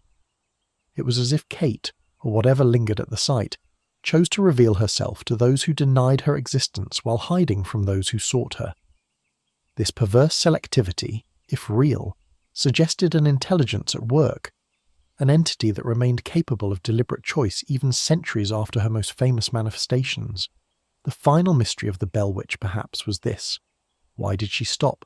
After 4 years of terror, after killing John Bell and tormenting his family, after promising to return in 7 years and then again in 107 years, Kate simply faded from active manifestation. The entity that had seemed omniscient and omnipresent, that had terrorized hundreds of witnesses, that had conversed with a future president, simply withdrew. She left questions without answers, suffering without resolution, a legacy of terror and fascination that would outlast everyone who had directly experienced her wrath. Did Kate achieve whatever purpose had motivated her persecution of the Bell family? Did she grow bored or satisfied? Did she move on to other victims in other places? Was she bound by some cosmic rule that limited her time in our world? Or did she remain, silent and watchful, observing from beyond human perception, waiting for a time or circumstance that would permit her to speak again? These questions persisted as the 21st century advanced, as generations of Americans grew up with the Bell Witch as a cultural touchstone, as researchers continued to investigate and debate. The old Bell property stood testament to a mystery that refused to be solved, a crime, if terrorizing a family unto death could be called a crime, that would never face justice, an entity that had demonstrated her reality to hundreds, but whose nature remained as incomprehensible in the 21st century as it had been in the 19th. On quiet nights in Robertson County, when the stars shine clear over the Tennessee hills and the Red River murmurs through its ancient banks, locals sometimes claim to hear things that might be wind through empty buildings, or might be something more. A voice, perhaps, speaking words just below the threshold of comprehension. Laughter that sounds almost human, but not quite. The sense of being observed by something that exists just beyond the range of human perception. These might be imagination, suggestion, the power of legend to shape experience, or they might be genuine echoes of Kate, still lingering in the place where she first manifested, still watching the descendants of those she terrorized, still keeping her own counsel about why she came, why she tormented, why she killed, and why she remained. The Bell Witch case stands as a monument to the limits of human knowledge, a reminder that 2 centuries of scientific progress have not eliminated mystery from the world. Kate forced a confrontation with the inexplicable and offered no easy resolutions, no comforting explanations. She demonstrated that reality might contain depths we cannot fathom, entities we cannot comprehend, truths we cannot bear to fully acknowledge. And so the story persists, passed from generation to generation, investigated and debated, believed and doubted, but never forgotten. The Bell Witch remains what she has always been, a question without an answer, a terror without resolution, a mystery that refuses to die. In the end, perhaps that is Kate's true legacy, not the death of John Bell or the torment of his family, but the persistent reminder that for all our advances in knowledge and technology, for all our sophistication and skepticism, there remain questions that have no answers, mysteries that resist all attempts at solution, and the possibility, terrible and fascinating, that we share the world with forces beyond our comprehension, entities that watch us from beyond the veil of ordinary experience, waiting for reasons we cannot know to speak again. The Bell Witch of Tennessee remains, 2 centuries after her first manifestation, America's most enduring ghost story. Not because it has been solved, but precisely because it has not. Not because we understand what happened in Robertson County between 1817 and 1821, but because we do not. The mystery endures, eternal and inexplicable. A permanent reminder that reality is stranger and darker than our philosophies can accommodate, and that some truths are too terrible, too alien, too far beyond human comprehension to ever be fully known. Kate promised to return. She may have kept that promise in ways we could not detect. She may be keeping it still, watching and waiting, present in the silence and the shadows, ready to speak when the time is right, or when the whim takes her. We cannot know. We can only listen and watch and wonder and accept that some mysteries will outlast us all.